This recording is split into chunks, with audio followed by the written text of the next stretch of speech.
สงฆ์ของแม่ครูบาอาจารย์ขอนอบน้อมแด่องค์สมเด็จพระศาสดาพระสัมมาสัมพุทธเจ้าผู้เป็นบรมครูของเทวดาและมนุษย์ทั้งหลายแม้นปรินิพพานนานแล้วพระองค์นั้นตัวแห่งข้าพเจ้าขอนอบน้อมแด่พระธรรมขอนอบน้อมแด่พระอริยสงฆ์ผู้ทรงศีลทั้งหลายขอกราบถวายความเคารพแด่พระเดชพระคุณพระทาน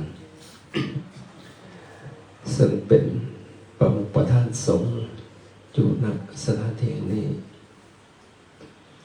แสดงความเคารพนับถือแด่พระมหาเถรานุเถระเพื่อนสาธมิกทุกรูปโดยความเคารพอย่างสูงยิ่งเจริญธรรมน้อมสามเณรเจริญพรสิริสวัสดิ์พิพัฒนมงคลขอความผาสุดความมุ่งเย็นความสดชื่นแจ่มใสแห่งจิตแห่งใจแห่งศีลแห่งธรรม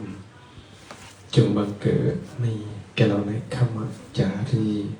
ในคำจารีมีอุบาสกอุบาสิกาผู้บวชเขาของเขาทั้งหลายโดยเท่ากันทุกท่านทุกคนในโอกาสนี้สมเวลาต่อจากนี้ไปอาตมาภาพจะได้รับสัมภาระจากคณะสงฆ์แสดง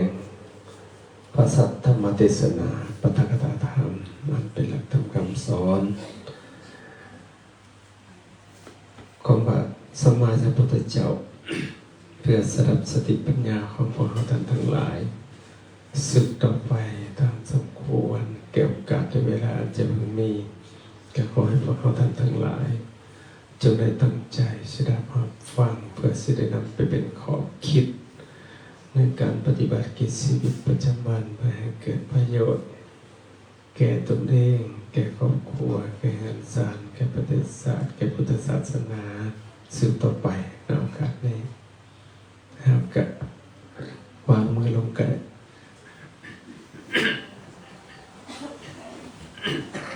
นั่งฟังด้วยความเคารพบรรลุก็ได้ขอความสงบเดิมหนึ่งล้านหน่อยที่อยู่ข้างล่างขอความสงบบ่เว้าบ่คุยกันน้องเนรก็นั่งสมาธิฟังก็ได้นั่งเป็นบ่นั่งสมาธิมันติดเป็นนิสัยบ่มีเลยญาติโยมที่โทรหานี่แล้วศาสตร์เลยแหละพระอาจารย์สิได้รับยังไงจะเปลี่ยนว่าเวลาจับโทรศัพท์มาแล้วก็สิเห็นเป็นสิได้รับส่วนหลายก็สิเบิ่งเบอร์เสร็จไปผู้นี้โทรมาไม่เรียกโทรครับแต่ว่าถ้าบ่มีเนี่ยกันก็คือสิบ่โทรอีกแหละก็โทรมาใหม่ยามใดก็ได้รับก็ได้รับมันเป็นนิสัยเวลาเราเขาประชุมเขารวมกันมันดังขึ้นมามันสิเกิดอะไรขึ้นล่ะสมมุตินักเรียนเอาอยู่ดีๆเสียงโทรศัพท์ดังขึ้นลอยตาลอยดวงสิเลี้ยวเพลงไปหาเบิ่งเฮาผู้เดียวงามบ่บอกงามเลยนั่นแหละการที่มีระเบียบวินัยเป็นมงคลที่เทศไปเมื่อคืนก่อนแม่นบอกข้าพเจ้าจันทศิษย์ปัญจวินัยโยจะสุขิตนนั้นเพิ่นบอกว่าวินัยดีได้ฝึกฝนอบรมระเบียบงามม่วนเพาะบ่มีระเบียบแบบต้องรู้จักกาลเทศะท่านสิเป็นมงคลเป็นผู้เจริญเป็นสิ่งที่ควรเคารพเพราะฉะนั้นเวลานี้เฮา ฟังธรรมควรจะตั้งใจฟังเพื่อสิได้ประโยชน์นะสิเกิดสติปัญญาสุสุสังและอติปัญญาฟังให้ดีได้สิเกิดปัญญาปัญญามันสิเกิดขึ้นในสามทางทำอิดเลยแหละสุตตะปัญญาปัญญาสิเกิดขึ้นจากการฟังแต่ทางพุทธการพระพุทธเจ้าเพิ่นแสดงธรรมเพราะว่าอักษรศาสตร์มันบ่มีแต่กี้เขาสิไปสื่อสารสิไปเขียนให้หนังสือมันบ่เป็นเพราะอรหันต์นี่บ่เป็นหนังสือจักโตเลยแหละฟังพระพุทธเจ้าเพิ่นเทศน์แต่เพิ่นบ่มีไมโครโฟนน่ะสิเสียงสดเลยคนเป็นหมื่นเป็นแสนนั่งฟังแต่ว่าพระเจ้าเพิ่นมีคุณวิเศษต่างเฮาผู้ใดสิอยู่ไสก็ได้ยินซ้ำกันและเสียงเพิ่นเจ้าสินั่งหลีอยู่ผู้ก็ได้ยินซ้ำกันนี่เป็นแสดงธรรมเพราะฉะนั้นพวกเฮาตั้งใจฟังไหวบ่เสียหายดอกได้ข้อมูลหลายๆเพราะพวกเข้าสมือนี้คนลาวเฮาบ่ค่อยสิมักอ่านหนังสือพาเน่นคือกันแต่โทรศัพท์ก็เล่นอยู่หั่นแหละจริงๆแล้วมันมีคุณประโยชน์หลายในโทรศัพท์นี่โทรศัพท์โลกทั้งใบนี่นะเฮาอยากเห็นในโลกอันนี้นะเห็นได้พิมพ์บุเป็นเขียนบุเป็นบอกก็ได้เด้ใน Google จะฮู้หยังจะฮู้ธรรมะบ่ยากโพธิปักขิยธรรม37ประการบอกเอาเลยฟื้นขึ้นมาเลยพี่ไล่ไปตั้งแต่สติปัฏฐาน4สมุปปัฏฐาน4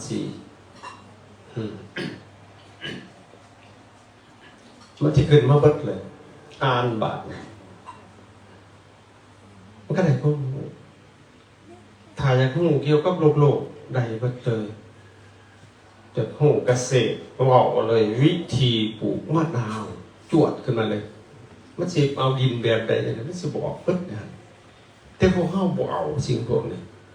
ผู้ไปหาเอาตั้งแต่แนวบ่เป็นแต่เรื่องอะไรบัดนี้เล่นเกมเพิ่นว่าตายเพิ่นว่าบัดนี้ผู้เดียวก็เว้าไปคือพี่บ้านี่บัดหานี่ก็ได้ประโยชน์จังได๋บ่ได้ประโยชน์จังเสียเงินเบิดหันก็ลงเฟซด่ากันบักลูกพ่อแม่บ่สั่งสอนพุ่นผู้พ่อแม่สั่งสอนเพิ่นด่าเขาบัดคอมเมนต์กันมั่วเลยบัดมันบ่เกิดประโยชน์เลยถ้าเล่นเกมถ้าสิเล่นให้เก่งอีหลีได้รับดอกบ่ได้เงินนั่นนี่เล่นผู้ที่เสียหายเลยบัดนี้เสียเงินเสียคำทุกสิ่งทุกอย่าง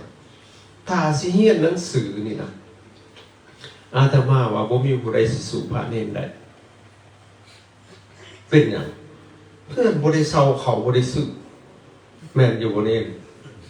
ได้เซาอยู่บ่วัดเนี่ยอยู่ฟรีกินฟรียังแต่สิหยังป้อนตัวนี้แม่นแต่ว่าสุดยอดเลยล่ะสิเรียนนี่นะโยมเขาเจ้าไปเรียนยังมายังสิหาอยู่หากินมันเมื่อยมันต้องนอนเลยเนาะอันนี้สิเฮ็ดหยังบาดนี่กินเขาแล้วเฮ็ดจังได๋บาดกล้วยเขาใช้โทรศัพท์เคลียร์บ่บาดมันสบายกระโดดได้บาดนี่นะเมื่อบ่ได้มีเวียกอีหยังสิหนักหนาเขาเว้นครูบาอาจารย์ผู้รักผู้ใหญ่เพิ่นมีเวียกงานบ่ว่าสิเป็นด้านบริหารอิหยังต่างๆเขาสิเฮ็ดจังได๋สิเรียนนั้นก็ให้มันสุดยอดเลยเนี่ยภาษาก็ได้ง่ายๆนี่นะภาษาอังกฤษที่เป็นยากอย่างเอามือละคำก็ได้ตัวจักมือบวชมา3 ปีจักวันละบาทมือละคำนะได้อยู่บ่ได้แต่ I love you แค่นั้นตายเลยบาทบ่หาเรียนหลายนั่นแหละเฮาบ่ค่อยมักอ่านหนังสือ วชมา10 ปี20 ปีขี่เต็มฐานมีพัฒนางานบ่เกิดบ่ฮู้หยังเลยทำเขาบ่เฮียนเลยจ้ะ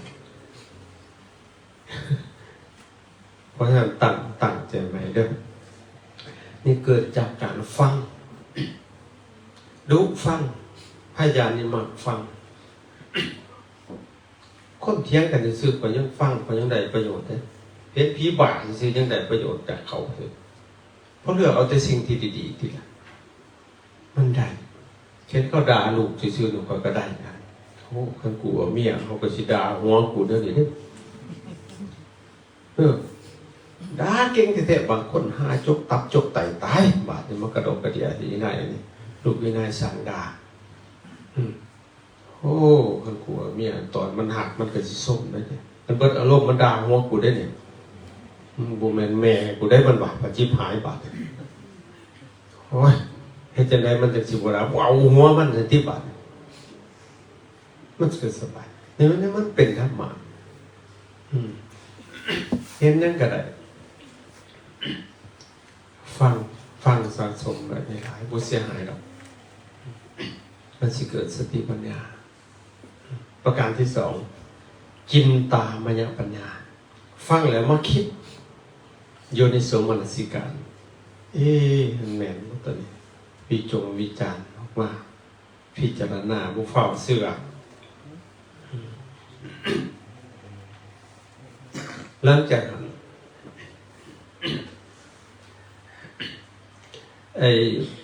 หลังจากคิดแล้วมาเจริญภาวนาทำสมาธินี่แหละตัวนี้ให้เกิดปัญญาครับนี่อัตมาสิบอกต่อไปข้างหน้าเลย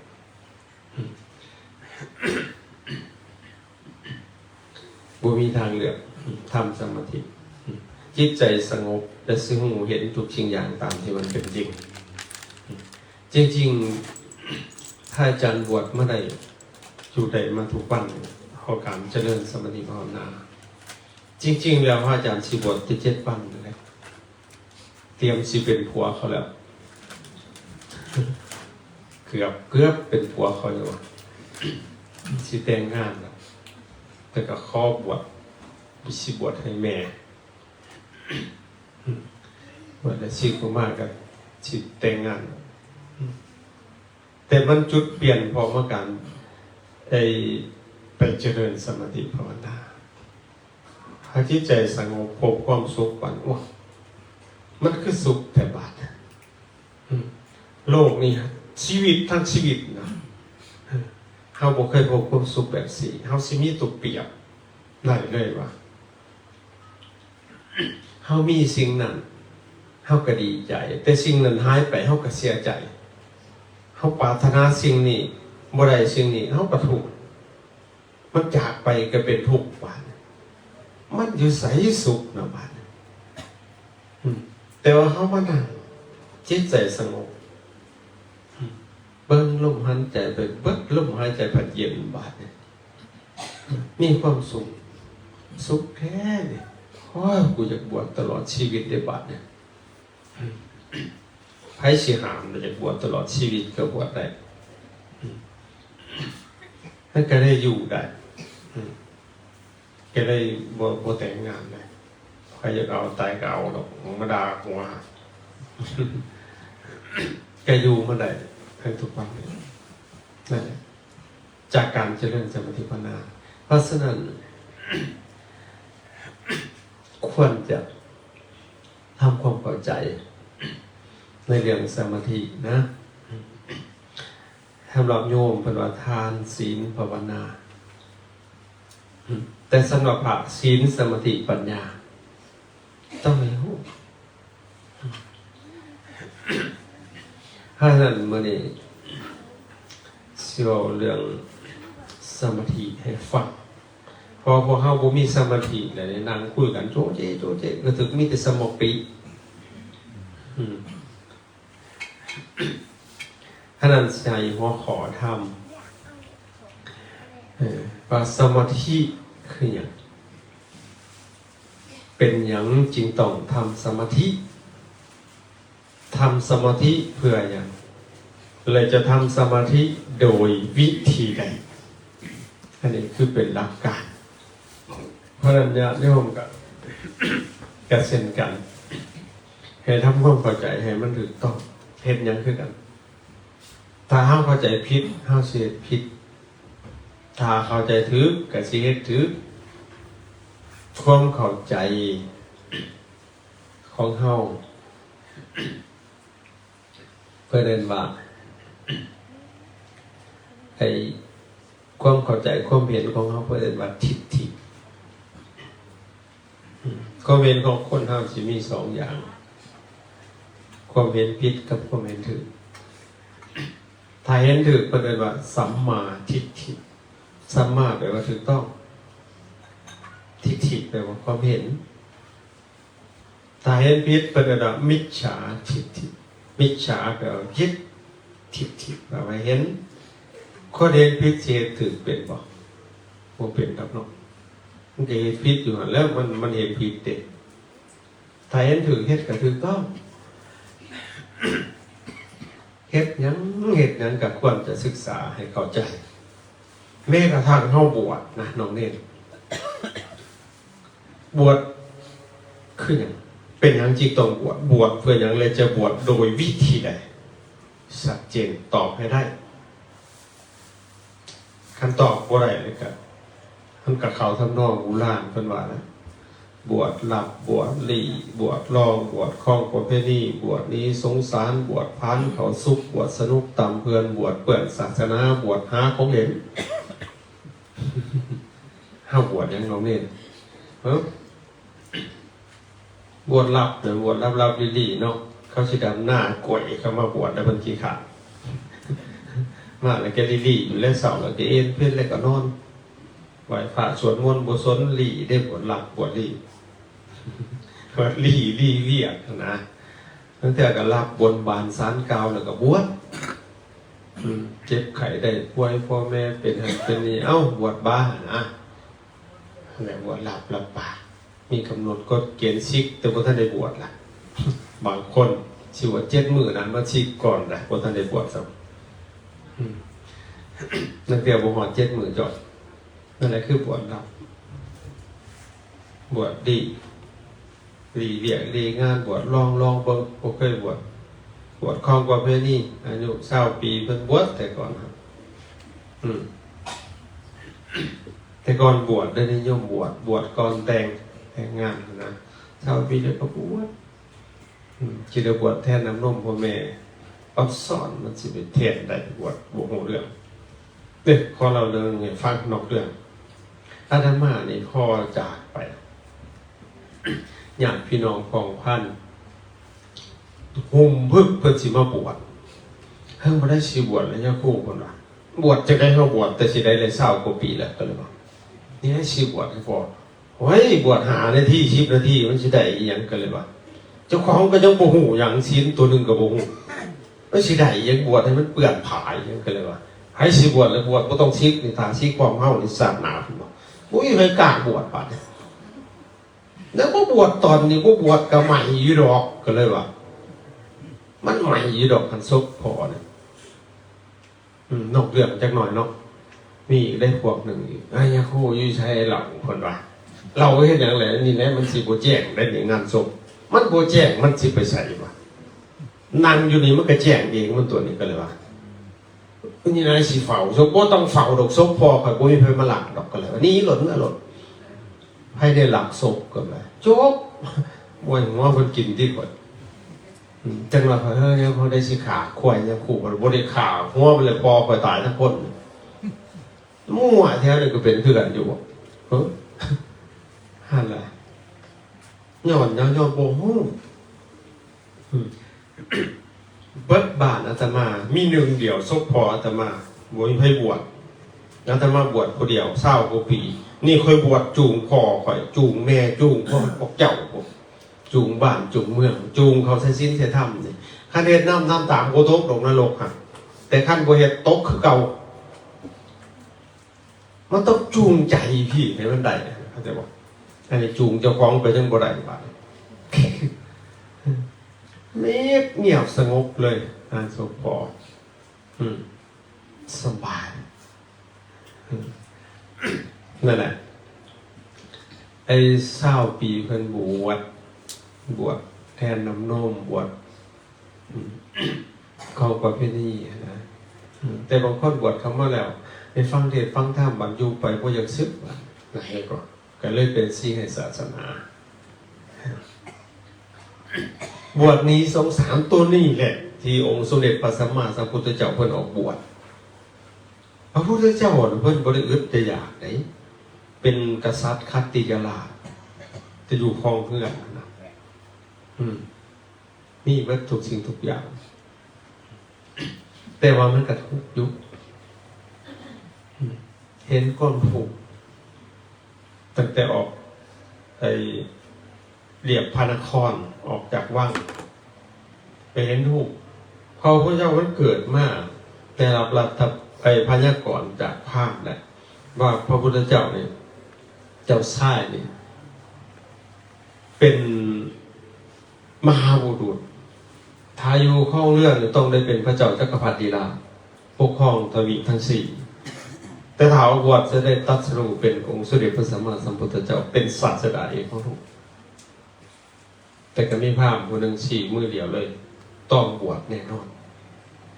ทำคนทยาพอก็เลยบอสบายใจแหละบอสบายฮันดุไทยแหละเพราะว่าลูกชายเดียวบวชจะให้บวชให้ข้องราชบอให้เห็นยังเลยอย่าเล่าเกิดความเบื่อหน่ายให้เห็นแต่คนสวยๆงามอยู่ในวังไปทางใดคนถามของแกเอานี้วัดบอให้คนเห็นแต่กระสูบารมีเป็นบ่ได้ท่านสร้างมาว่าดีขึ้นดีอย่างออกนอกพระนครมันเป็นใดพ่อแม่ก็สั่งวัดเนี่ยสิมาแถวบึงสร้างแถวนี้เอานี้วัดคนเถ่าๆจะให้เราเห็นให้แต่คนงามๆตัดสิได้เพลินแล้วก็ออกมาจักอันอีแน่เถ่ามาได้ใช้อีแต่เถ่าข้างเยินอ้าวหัวขาวๆสั่นดอยอยู่แม่นอย่างอะไรสนะคนเถ่าอ้าวคนนั้นก็มีบ่หรอเฮาก็สิเป็นนั่นนี่อยู่บ่น่ะเห็นแล้วมันบ่เห็นซื่อๆเด้ปัญญาเพิ่นน่ะเฮาก็สิเฒ่านั่นนี่อยู่บ่ว่าซั่นก็เป็นอันมีอยู่บ่ยากินบ่ให้เฒ่าหาทางแก้คนดีนะมักแก้ไขคนจังให้นะมักแก้ตัวคนซัวมักทำลายคนบางงายมักติ่มคนขิงสอบทำคนละย่ำสอบตีไปหาตีวัดจอกหลอกแจกแหลกค่ะเกิดชนะตีแอบแตกจะได้คนตีเก่งชื่อไว้รอดผู้ใดเตี้ยๆตีเก่งชิบหายเลยนะเอาแล้วว่ะนี่มันคือดีป่ะ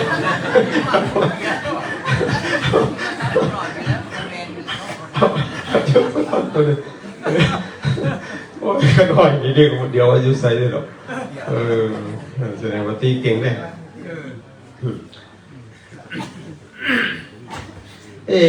เพิ่นก็ได้เฮ็ดจังได๋ย่านเฒ่าแล้วมันบ่งามเนาะหัวงอกหัวขาวอยู่อาตมาก็มีอยากกินบ่ให้เฒ่าเอาอยู่บ่ตายไว้บ่เฒ่าแม่นแต่ว่ารับรองบ่เฒ่าคันตายไว้หั่นน่ะเพิ่นบ่อยากตายซะได้หั่นน่ะให้เจ้ายืนเด้อ100 ปีค้านขี้โคกขี้โคงบ่เอาได้ป่ะยืนมันก็ตกเฒ่าแล้วเว้ยเนาะแม่นบ่ก็เลยเพิ่นแต่เพิ่นบ่เชื่อเด้เพิ่นว่าต้องมีเหตุที่บ่ให้เฒ่าเว้ยเนาะเฒ่าได้มันก็ต้องมีแนวบ่ให้เฒ่าเว้ยมันคิดหาทางแก้ไขกลับฟังออกใหม่อีกมื้อหน้าไปเห็นคนข้างโอยอยู่คนแก่ๆนะเจ็บเด้ถ้าว่าแม่นหยังมันเป็นหยังนะคนบ่อันนี้ก็คนคือกันมันเป็นหยังมันเจ็บว่าซั่นมันเป็นตะบ่ม่วนแท้เจ็บที่ทางโอยอยู่เลยมันมีอยู่บ่ยาบ่ให้กินบ่ให้เป็นได้สิบ่มีว่าซั่นเฮาก็สิเป็นลูกเมียเป็นหัวมันสร้างหัวปฏิบัติเนี่ยคิดหาทางแก่เป็นเวียกบ้านน่ะครับมามื้อหน้าเห็นคนตายบาดเนี่ยคนอีเดียตายบ่ได้คือเฮาเด้บ่ได้เฮ็ดคือเฮาได้ตายคือกันอยู่ดอก บ่หันใจแต่ว่าเอาผ้าขาวผ้าเหลืองมัดแล้วก็ใส่อันเขาหามไปนะขั้นซบหน่อยก็2 คนหาม ถ้าชบใหญ่ๆก็สี่เอาคือเฮาหามดินนั่นแหละใส่บาตรเนี่ยเรื่องหันกันอย่างน้ำหลังแล้วแต่คนสิร้ายสิหน่อยในตระกูลในครอบครัวบ่มีพระไปสูตรกุศลาเฮาดอกพวกเฮานี่เว้ยคันพระบ่ไปสูตรแล้วก็ย่านผีอ่ะพระก็สูตรเป็นประเพณีเลยบาดคนตายก็ไปแล้วกุศลาธรรมะกุศลาธรรมะที่ถ่ายเอาเงินมานี้ไปนี่มันโมโหเรื่องเลยที่จริงบริสุทธิ์นี่ในหนังสือนี่อาจารย์แก้วดอนแปลว่ากุศลาอ่านมันเดินจะหน่อยว้ายเป็นคำสอนแต่บนเป็นสูตรให้พี่ตายได้สูตรให้ผู้ยั่งนี่แหละพี่สมบูรณ์นี่แหละกุศลธรรมะธรรมที่เป็นกุศลก็มีอกุศลธรรมะธรรมที่เป็นอกุศลก็มีธรรมที่เป็นบุญเป็นบาปนะไปอ่านบางมีวัดนี่ในหนังสือนี่นะอภิธรรมเจ็บแปะจนวัดเลยอันนี้เฮาโมโหยังไงถ้าโมสูตรมันคือพีสีมากบาทพีพอดีมาสูตรอันนั้นอีกย้อนโมกอีกเอาอะไรบาทจากคู่วิญญาณังธาตุยาทังสัมปยุตตังวายคือพีสีมากเลยโยเย่แต่ว่านาคานางนาจะคู่ตายสักบาทก็บอกแท้เลยบริเมนเพราะเรื่องตาหูของเฮานี่แหละเฮาโมจักอย่าคนนี้เดียวบริสุทธิ์ห้ามไปทิมภาษาคนเขาก็ถามแม่นยังอนาชันนะคนตายมันตายมันเป็นมาได้ไหนมันเป็นได้ตายนี่มันบ่ห้ามใจเขาสิห้ามมันไปแสนห้ามไปทิมไปเผาหัวคือสิเผามันว่าสั่นอะไรพวกอันนี้ได้มันยางไปยังมันไห้เห็นยังไอ้พวกบ่ได้ตายมันไห้นะผู้ตายเนี่ยบอกผู้ตายมันคือบ่ไห้หรอวะมันไห้บ่เป็นแล้วบอกว่าสิมันจะไปเผาโบจักพอตายเลยโอ้ยเนาะมันก็บ่เห็นกันแล้วสิเผาเบิดอ่ะอันเฮาก็สิตายมีบ่ว่าตายลูกเมียพ่อแม่ตายเบิดเอ้ามันสั่งว่ามีอยู่บ่ยากินบ่ให้ตายบาดนี้ประทานอีกได้บาดมีผมพยายามอยากกินบ่ให้ตายมีเอาน้ำข่อยนี่มีเนาะกับพวกเกิดเจ้ากับพวกตายแค่เถื่อแม่นแต่ว่าเฮาเนี่ยมีแต่จะเกิดได้หันช้าถูกให้ตายบ่ได้พูดได้เกิดว่าเครียดตายอันยันบ่ได้เกิดว่าตายนะขั้นบ่อยากเกิดขั้นบ่อยากตายก็ได้สิจะเกิดเลยเพราะเกิดนะมันต้องตายเข้าใจบ่เกิดนั่นแหละเป็นต้นเหตุให้ตายนี่ที่พระพุทธเจ้าออกมาบวชกับเพราะคนหาขึ้นนี่แหละเกิดแต่ทำให้แก่ขั้นบ่เกิดมันสิแก่สิบอกแต่กับบ่เจ็บบ่ตายมันบ่มีอย่างนี้ซะกับมาเมื่อหนาวมาไปเห็นอันนักบวชจริงๆว่าท่านมีใครบวชดอกมันเป็นบารมีเขาเกินนั่งอยู่ในห้องใหม่ไม่ยั้งเลยสนะสมณะผู้แสวงหาความสงบความพ้นทุกข์นี่แหละเป็นหลักตัวนี้แหละออกบวชเลยกลับเข้าไปว่าโบแมนรักไปบวชดอกโบแมนเป็นเราในนั้นเป็นว่ารักไปบวชโบแมนในพระไตรปิฎกคือล่าลูกล่าเมียล่าพ่อล่าแม่ออกไปบวชทำกลางอัน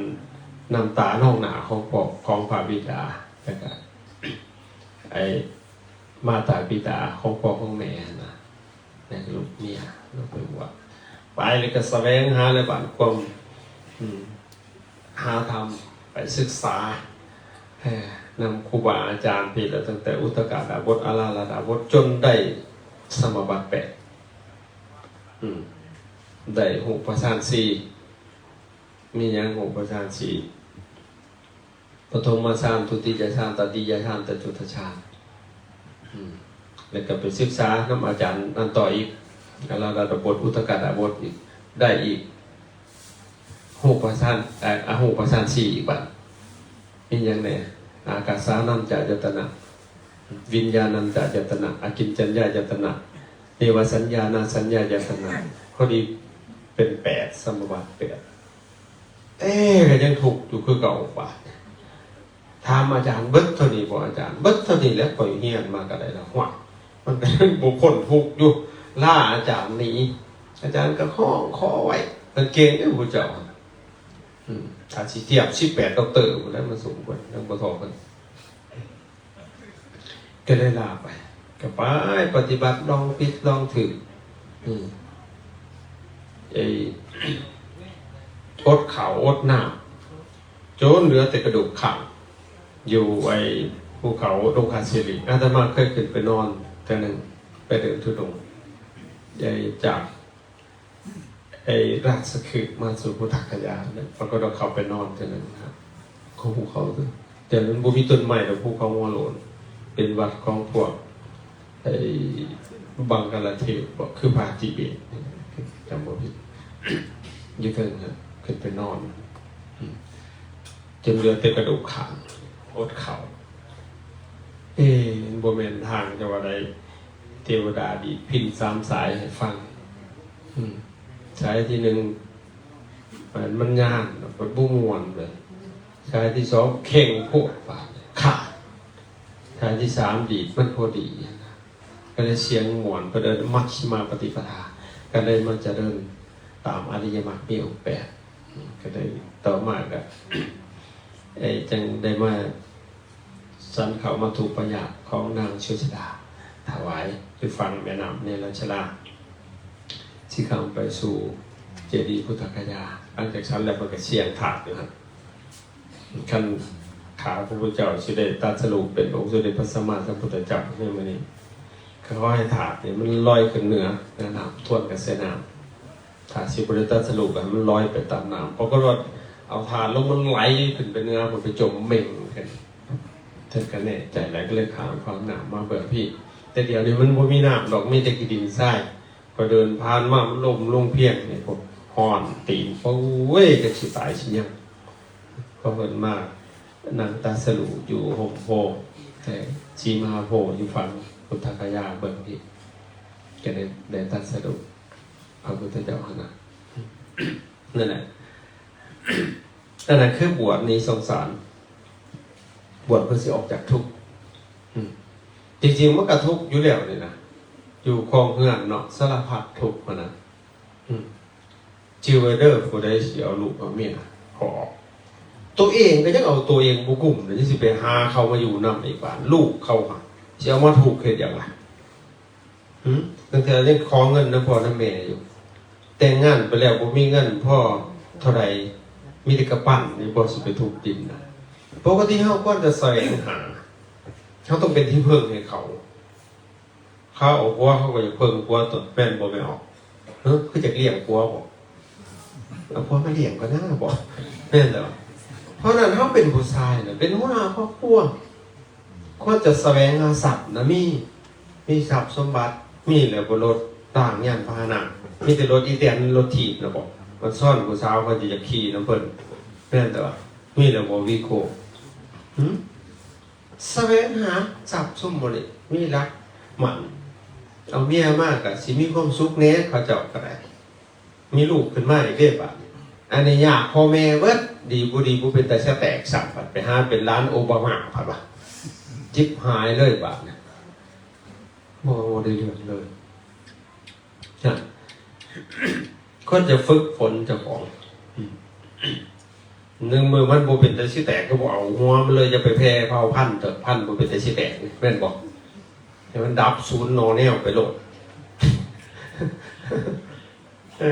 ฝึกตัวเองให้มันดีที่ไหนเป็นที่เพิ่งให้เขาได้อันนี้ขี้ไล่ไปแห้งตื่มต้นเม้นผู้เป็นแต่เอาตื่มบาดเนี่ยโยกเพราะนั้นฝึกฝนเจ้าของแสวงหาทรัพย์สมบัติรวบรวมไว้มีแต่งงานไปกับซิมีรักหมันเด้เห็นแล้วบวชนี่สงสารบวชเพื่อสิออกจากทุกข์มันมีแต่ทุกข์ใดตุกชิดอาตมาตะกี้คนที่สิอาตมาถามชิกไปเจ้าสิเป็นหยังจังหวานี่แหละจังหวาน่ะแปลว่าหยังจังหวาครับว่าโบแน่นอนเนาะภาษาอังกฤษเป็นแบบบ่คอนเฟิร์มโบแน่นอนจังหวายังบ่ฮู้ว่าชาวประเทศหยังมีแล้วบ่ส่งมันบ่ได้ตัวเดียวได้สิใช้ส่งตัวเดียวซะบอกมันก็กุ้ยจนหึ่นเลยแหละไปเนาะเม้นจนกุ้ยเลยแหละแต่เป็นดาราเกาหลีดูไปมันไม่ส่งค่าสันค่ายาวซีนั่นซีนี่แม่นบอกมีแต่ว่าเสือพวกมันเสือตัวเดียวแม่นแต่ว่า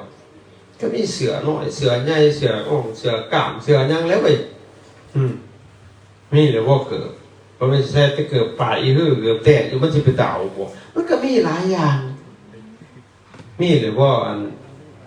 สารพัดในตัวของเฮานี่เอาไว้อยู่บ่ล่ะที่ไปทำงานยังได้มือละเท่าใดบาทสลีออกมาแม่แหละสิคุ้มไปกินบ่ละบาทคือมันเป็นกรรมกรไปห้าแบกอีหยังบอกโอ้ยบ่ได้เสี่ยงงัวบ่ได้แม่นดอกบวชอยู่นี่ได้เสี่ยงหยังแหละนกมือซื่อๆอันนี้ม่อนชั้นหลายในเด้อขาน้อยเพิ่นว่าบางทีออกไปมันคือสแตกหลายเถอะบ่จิ๊บหายเอาอยู่บ่จะหน่อยนั่นน่ะให้เขากราบสิบ่ดีกว่าบ่คือบ่ทานใหญ่จำเทวดาพุทธภาคนี่นะคันเฮ็ดสิดีๆเนี่ยอันนี้เฮ็ดคือซื่อๆว่านั่งรับตาคือเงานอนจักเพิ่นคิดอีหยังบูล่ะเพิ่นว่านั่งสมาธิแต่สมาปิเขาบ่ฮู้เรื่องแม่นอยู่ว่าจะหน่อยนั่งเงานอนนี่คือนั่งไปนั่งมาคือไก่ตอดเนี่ยบ่ถึงไก่แต่หาจักไปสอนเพิ่นสมาธิเนี่ยนะสมาปิตัวน่ะนั่นแหละบวชนี้สงสารจะไปบวชพานเขาสุขบวชสนุกตามเพื่อนบวชเพื่อนศาสนาสิบ่เอาต้องทำให้มีคุณค่าอีตนเนี่ยต่อไปนี่ถ้าบ่มีผู้ทานจักสิเป็นจังได๋เมืองตัวนี้บ่สิบ่มีผู้สืบหนอแท้แนวสบัดอาตมาก็ยังเป็นห่วงเว้ากันกับจันแก้วดอนบวชได้เล่นไปซื่อๆอาตมามาฮอด20กว่าปีแล้วหาผู้สืบหนอแท้แนวก็บ่มีบาดปวดมาค่าเดียวจอบแต่40 บาท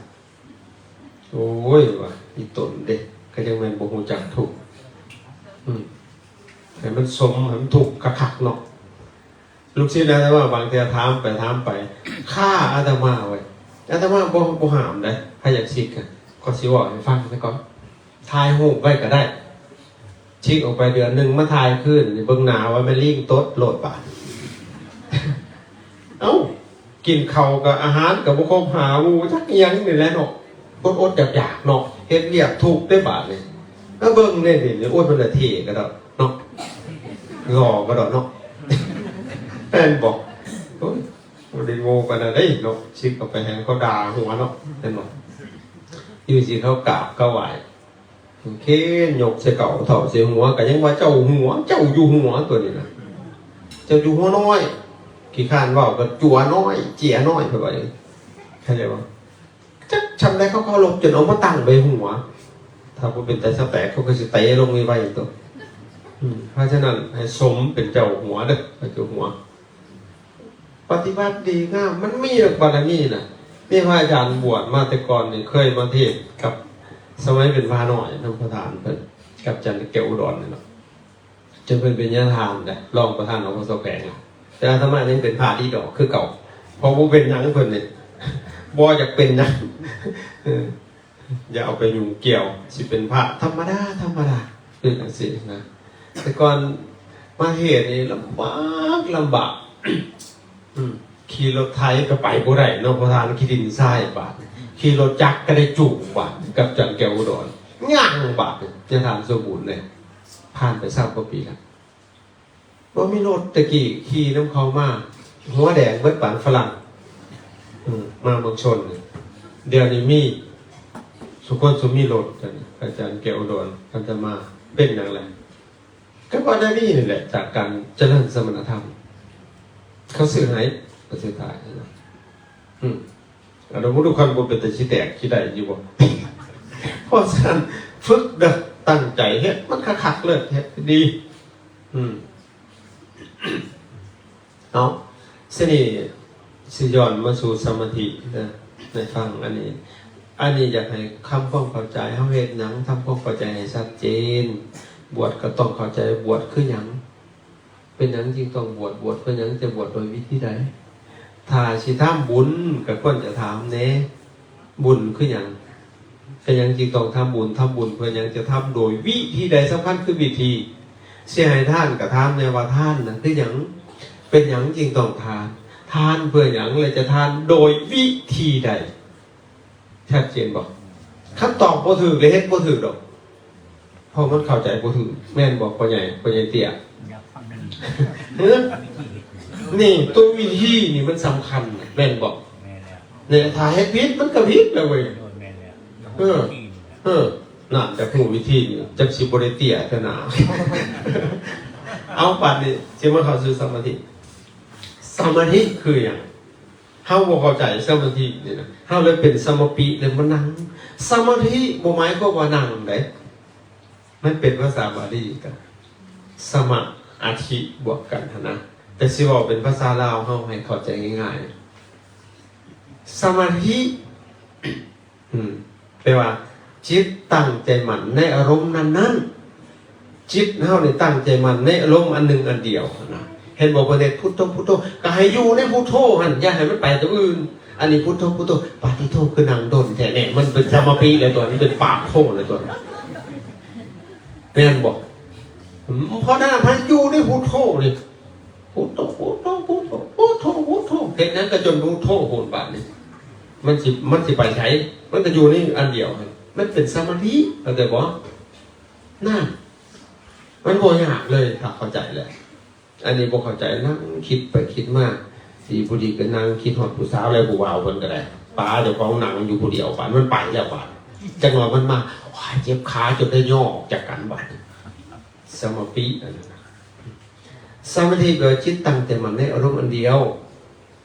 แต่ว่าสมาธิมันหลายขั้นนะนี่สิว่าให้ฟังหน่อยหนึ่งขณะที่พวกเจ้าฟังพระอาจารย์เทศอย่างนี้นะหูเฮาจดจ่อเนาะฟังเป็นสมาธิได้นี่เป็นไงแต่เป็นขั้นิกะสมาธิถ้าไม่ที่ชั่วขณะเดียวก็รุดเป็นสมาธิอีกอย่างคิดไปอีกหายบ่มันจดจ่อชั่วขณะเด้บ่ว่าสินั่งหรือยืนเดินนั่งนอนเป็นสมาธิทั้งเบิดเลยถ้าจิตเฮาจดจ่อในสิ่งใดก็จะบอกนั่นแหละพระอาจารย์นั่งสิบ่ค่อยง่วงนอนคือหมู่เด้นั่งวัดขึ้นพอกระบุงเอานอนได้พอคอยมีสติอยู่ถึงเบิ่งลมหายใจอันนี้เว้าให้ฟังซะก่อนจักสิเว้าวิธีต่อไปสุดท้ายนะขณะที่เฮาฟังหรือเฮานั่งอยู่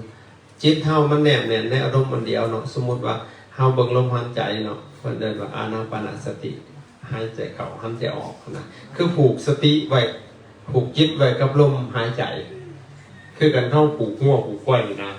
ผูกไปผูกให้ไปใส่ฟังหลักก่อนสิผูกไปให้มันอยู่จังซี่อันนี้กันเอาลมผูกไปเลยเป็นหยังจังผูกใช้ลม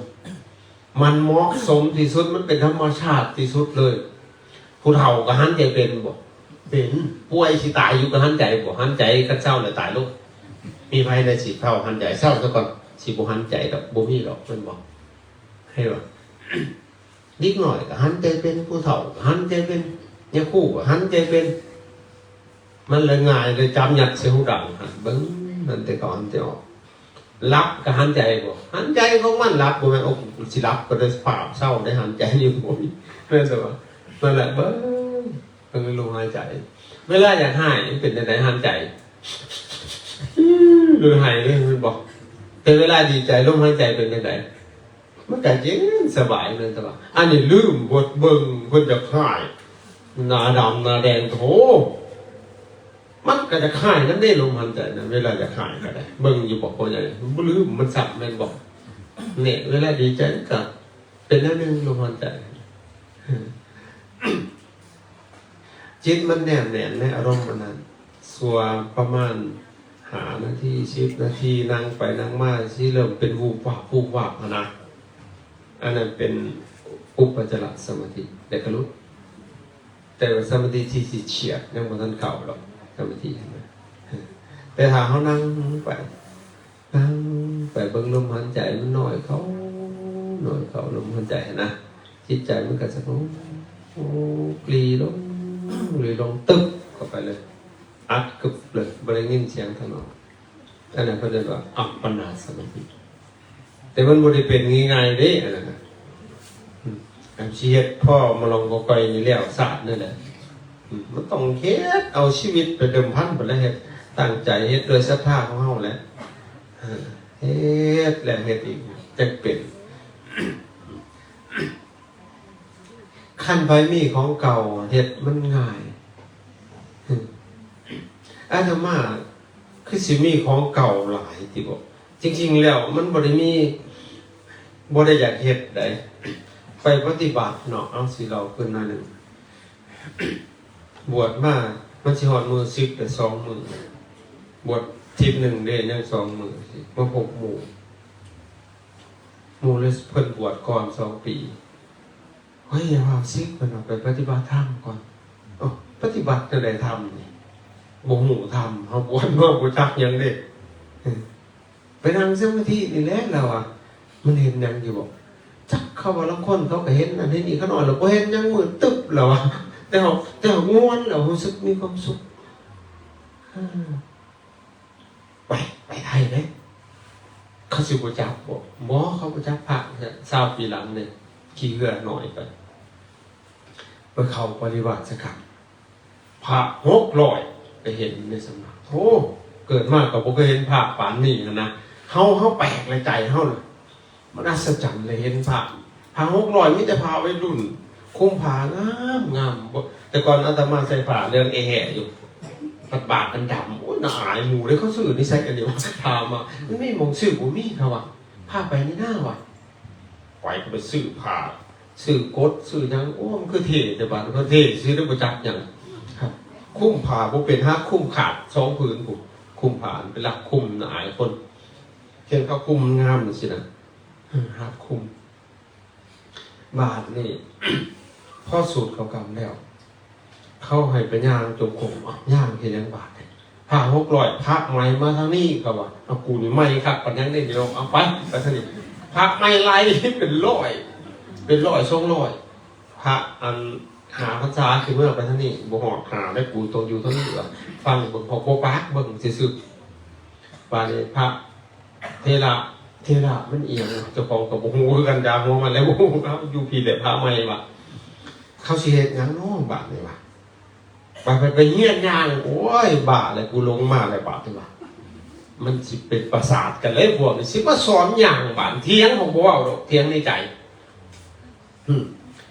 มีผู้หัวหน้ามายืนสาธิตให้เบิ่งอีกยืนก็เว้าได้ยืนเนาะโอ้ยอันยืนก็มาสอนจะแม่นโง่คักเฮาบ่ปากดอกยางได้บัตรในที่ยางครัวยางเนาะโอ้ยอันนั้นนี่ก็มาสอนบัตรนี่จะเป็นโง่บ้าเบิดหมู่เนี่ยจะคู่สุ่มนี้วะเขาโคปากเบิ่งอยู่เขาก็สอนยางเนาะครัวยางเนาะอันน้องก็ซา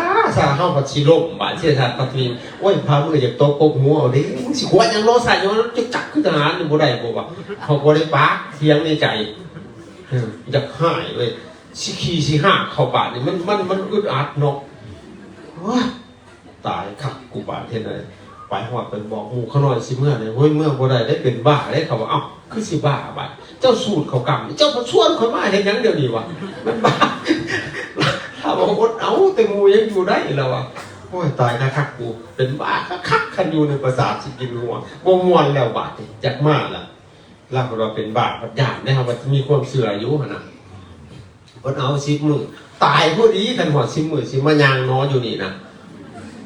โวยางน้อโอ้ยมึงน้อยมันสิตายบ่กูสิล่มเลยนี่บ่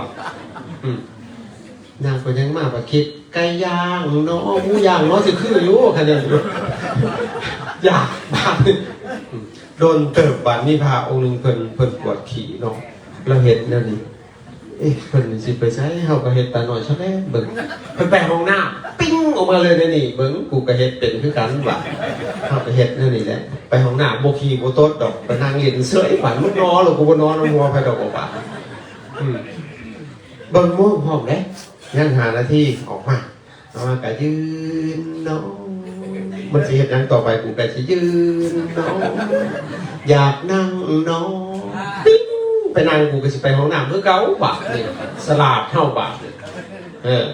มาก็มานั่งสมาธินั่งเทียงทีวีแล้วแต่มาเนาะประมาณ10 นาทีตาหน่อยสักแล้วหลับบ่แล้วพวกนั้นหลับบ่หลับซื่อๆได้ลำคนน้ำลายเหยผิงเอานอนคือเก่าศพมาว่าบ้าอยู่นี่กูไปห้องน้ำบ่นี่ไปห้องน้ำเบิ่งมองพ่อเขานั่ง30 นาทีหรือยัง10 นาทีคนก็ย่องมานั่งเทียงทีวีทำมาถ่ายโหกงามไปจังโหกก่อนอยู่บนนาทีคอตกอยู่เลยเขาถ่ายจะเพลงนางเทียงก่อนข้าวนึงจังนอยกับ สมควรเก็บเวลาแล้วเพื่อนเตรียมตัวแผ่เมตตาอังสุปิโตมีขอให้ข้าพระเจ้าจงเป็นผู้ทั้งสุขคิดถึงหัวสุขไปนั่นแหละกู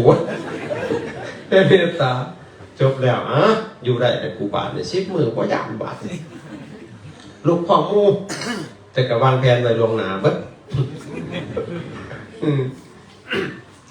บัดซันเขาบ่เคยผ่าก่อนมูโลดคนนี้จอบแต่เวลาซันยัง2 มื้อบัดสิออกกรรมจากสำนักมาเทศใส่แว่นตาดำๆเฮาก็นั่งอยู่ข้างหน้าจักสิเดียวมึงไปจะขึ้นเดียวมึงแต่เฮาไปบัดโอ้ยตายคักๆกลมคันสิไปมองหน้ามันบ่กล้าบาดนี่เพิ่นคือตาเพิ่นเพ่งใช่เฮาใส่แว่นดำไปโอ้ยตายกูตายกว่านึงเป็นประเทศเนาะเตือนสติกรรมฐานทั้งหลายเพิ่นว่าพวกท่านทั้งหลายนี่ประกันมาปฏิบัติธรรมนำพ่อแม่ครูบาอาจารย์หลวงพ่อบ่ได้ไปเกณฑ์พวกท่านมาพวกท่านมาโดยใจบางคนก็ลาบวชบางคนก็ลาคนหักเพิ่นก็ฮู้ว่ากูลาคนหักมาบวชไปเอาเลยเป็นฮู้ใจกูบ่ต้องบาดในวันเสียวๆเนี่ยนะบาดนี่บางคนก็ขามน้ำก็ขามน้ำคักๆกูนี่ขามคลองมากบางคนขามทะเลบักซิดาข้างๆบักฝรั่งนะนั่นจะเตือนบักซิดานี่ขามทะเลบักนี่ว่ากูนี่ขามคลองว่ามาแล้วก็ตั้งใจประพฤติปฏิบัติเพิ่นว่าบ่แม่นสิมาเฮ็ดตังลีขี้ตังเจ้าจิ๊บหายบาดนี่ฮู้กูขักปานหนังบาดนี่โอ้ตายคักๆบาดนี่ย่านเลยได้บาดนี่บ่แม่นฮู้ใจกูบ่เฮ็ดตังลีขี้ตังเศร้าหั่นน่ะมันคือฮู้บาดนี่เฮาบ่ได้ขี้จักดีโอ้ยก้มอยู่นี่คันสิแย้งคือว่าคือเลี้ยวกูเข้าบาดนี่ตายคักๆบาดนี่กูเพิ่นว่าโอ้ยเนาะวัดนานาโบแมนว่าเป็นห้องหนังที่จะฟังที่จะอยู่ยังห้องเขาวัดนานาโบแมนเป็นขอบหูที่จะฟังที่จะดูยังห้องเขานอกเขาทุกคำที่เขานำปนใส่ปากแสนลำบากเขาเฮ็ดหน้ายามหน้าฝนทางไต้หวันปักดำถูกกดทนเฮาเป็นคนเขาให้มาว่าพอบุญในตัวเฮามีบุญอยู่ยักอย่างที่สามตอบแทนเขานำเขาว่ามันมีแก่ฝ่าเรืองกลงเมาหนาที่เจ้าปฏิบัติธรรมนำตอบแทนชิบหายเขาเป็นฮักพักเชนึงตัวเขาสิได้มากนะไฟไม่มือไม่ตีนเขาลูกหลานเขาสิกินยังบริกินคิดปิ้งออกมาเลยแต่ข้ายังน้อยเลี้ยงกายไว้อีเมยายเราขาจงตับมันเสียไว้ลงวัดจะคล้องไปหลักกินผ้ามือเราตอบกหูมึงอยากกินมึงสิบาทจะได้บ่ไก่กับไก่เฮาวะเอาไปให้ตายวันยังพอตีนั้นก็แดงกินเขาเอาชิ้นท้ายมาสิบาทมากรอบมาใส่หัวลืมก่อนคิดเห็นตัดบาทนี่ตายกูตายเอาไปบาปเลยกูไม่มองไหวเลยบัน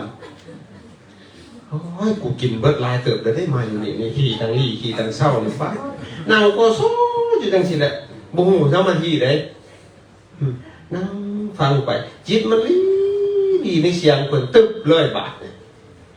มือตาขึ้นมานี้วัดแล้วพา600นะเขานั่งอยู่คนเดียว2 ชั่วโมงอยู่หันบาทกูเป็นยังบาทเขานี้เบิดบาทเขาเป็นสมาธิว่า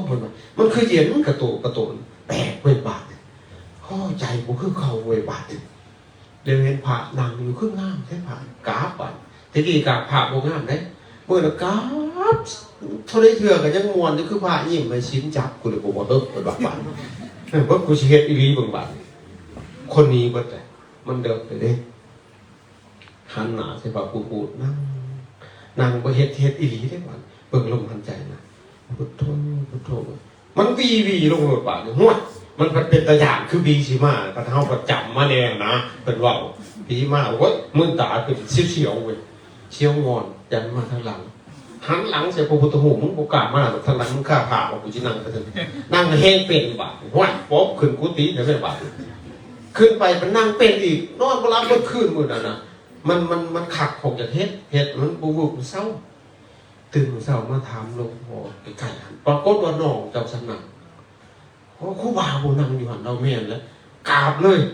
ว่าผู้มีบุญอีหยังเขานี่บาผมมากราบกูจะซื้อว่ากูเข้ามีบุญบาปมันบ่ได้เป็นยังไงนี่ครูบาแล้ววะนี่พาไปหา600มันบ่ได้เป็นได้เราเราก็ถามบอกเราอันเฮ็ดรถอุ้ยผมเฮ็ดได้ขน่อยย่านปีบ่าโอ้ยบ่เป็นยังเดียวพ่อสิอยู่ใกล้ๆแล้วบ่ไปเฮ็ดบาดนั่งกะติรถมันเป็นบาดนั่งเบิดมือก็ได้บาดเฮ็ดไปเฮ็ดมานั่งปฏิบัติไปจนเบิดลมหายใจเย็นเบิดกระตนกระโตนี่ไหวบาดนี่มันจะแม่มันขับบาดนี่ บ่อยากซิกเลยตะกี้นั่งพอเราพุทโธหายใจเขามันกระเทาะหายใจออกกระเทาะกินฮอดแต่ผู้สาวบัดตะกี้นะบาดนี่หายเลยเธอบาดนี่ลืมหมดเธอเลยบาดก็เลยอยู่มาไหนนั่นเลยบอกนี่คือสมาธิเขาจะบอกอันนี้เขาสมาปิอยู่นั่นนี่มันบริเหลืองเลยแหละบวชมาจังน้อยก็จะ10 บาทแม่นแต่ว่าสิมียังละบาทมันบ่มีสิ่งโดดเรียนจิตใจคนเฮาถ้ามันมีความสุขมันสิคิดดีคนมีความสุขก็อยากเอาแต่ความสุขเราไปให้มู่คนมีความทุกข์ก็อยากระบายอันความทุกข์เพิ่นนั่นแหละให้มู่ฟังจักเขาสิฟังเพิ่นจะบอกแล้วมันทุกข์เด้มันบ่มีแนวระบายเด้แต่ว่าไปโจมแต่ทุกข์นั่นแหละน้ำทุกข์กับทุกข์น้ำพัวกับโจมแต่น้ำพัวบ่เป็นไดสิแตกแล้วคนกับทุกข์น้ำลูกกับโจมแต่เรื่องลูกคือมู่ฟังแม่นบอกคนมีความสุขมันก็อยากเอาแต่ความสุขไปให้มู่เทศได้อาตมาตะกี้เป็นไรเทศเราฟังจักเขาอยากฟังบ่ฟังเลยเพิ่นมีความสุขโอ้มาเอาลูกเขาบวชเป็นเท่าใดพุ่นแต่ก่อนนะอีตุ่นเขาเจ้านะเห็นดอกพอมีความสุขนั่งเทศเลยป่ะนั่งอิ่มอยู่ผู้เดียวมู่นั่งทุกข์นั่งยากจะฟังบ่นั่งเทศอยู่ในหันเมื่อนี้กูสิตั้งสำนักผู้หนักเป็นนักปราชญ์ใหญ่ได้กว่านั่งเทศอยู่นะสิเอาที่ดินชื่อพว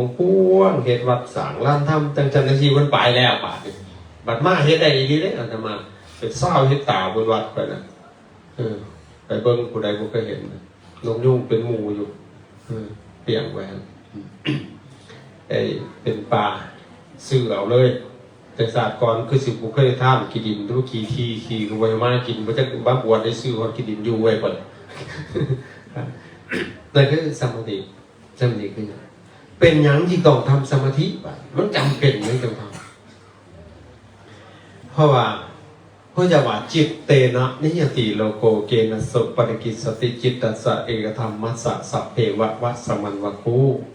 ชีวิตตังอัตภาวจะสุขทุกขาจิเกเวลาเอกจิตตสมาหุตาโหโสวัตติกโน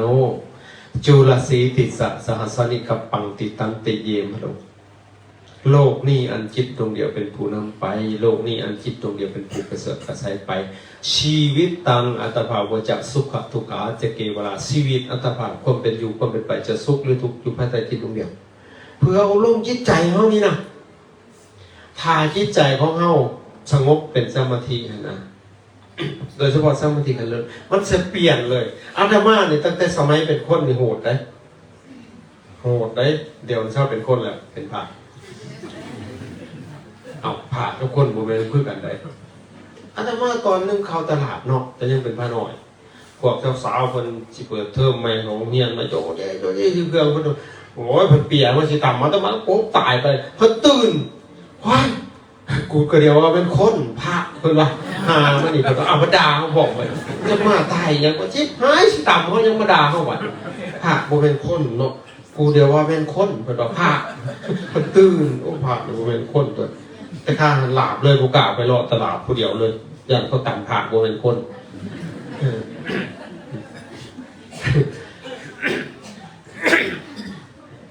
เพื่ออบรมจิตใจเลยนะจิตดวงเดียวเลยแหละผ้า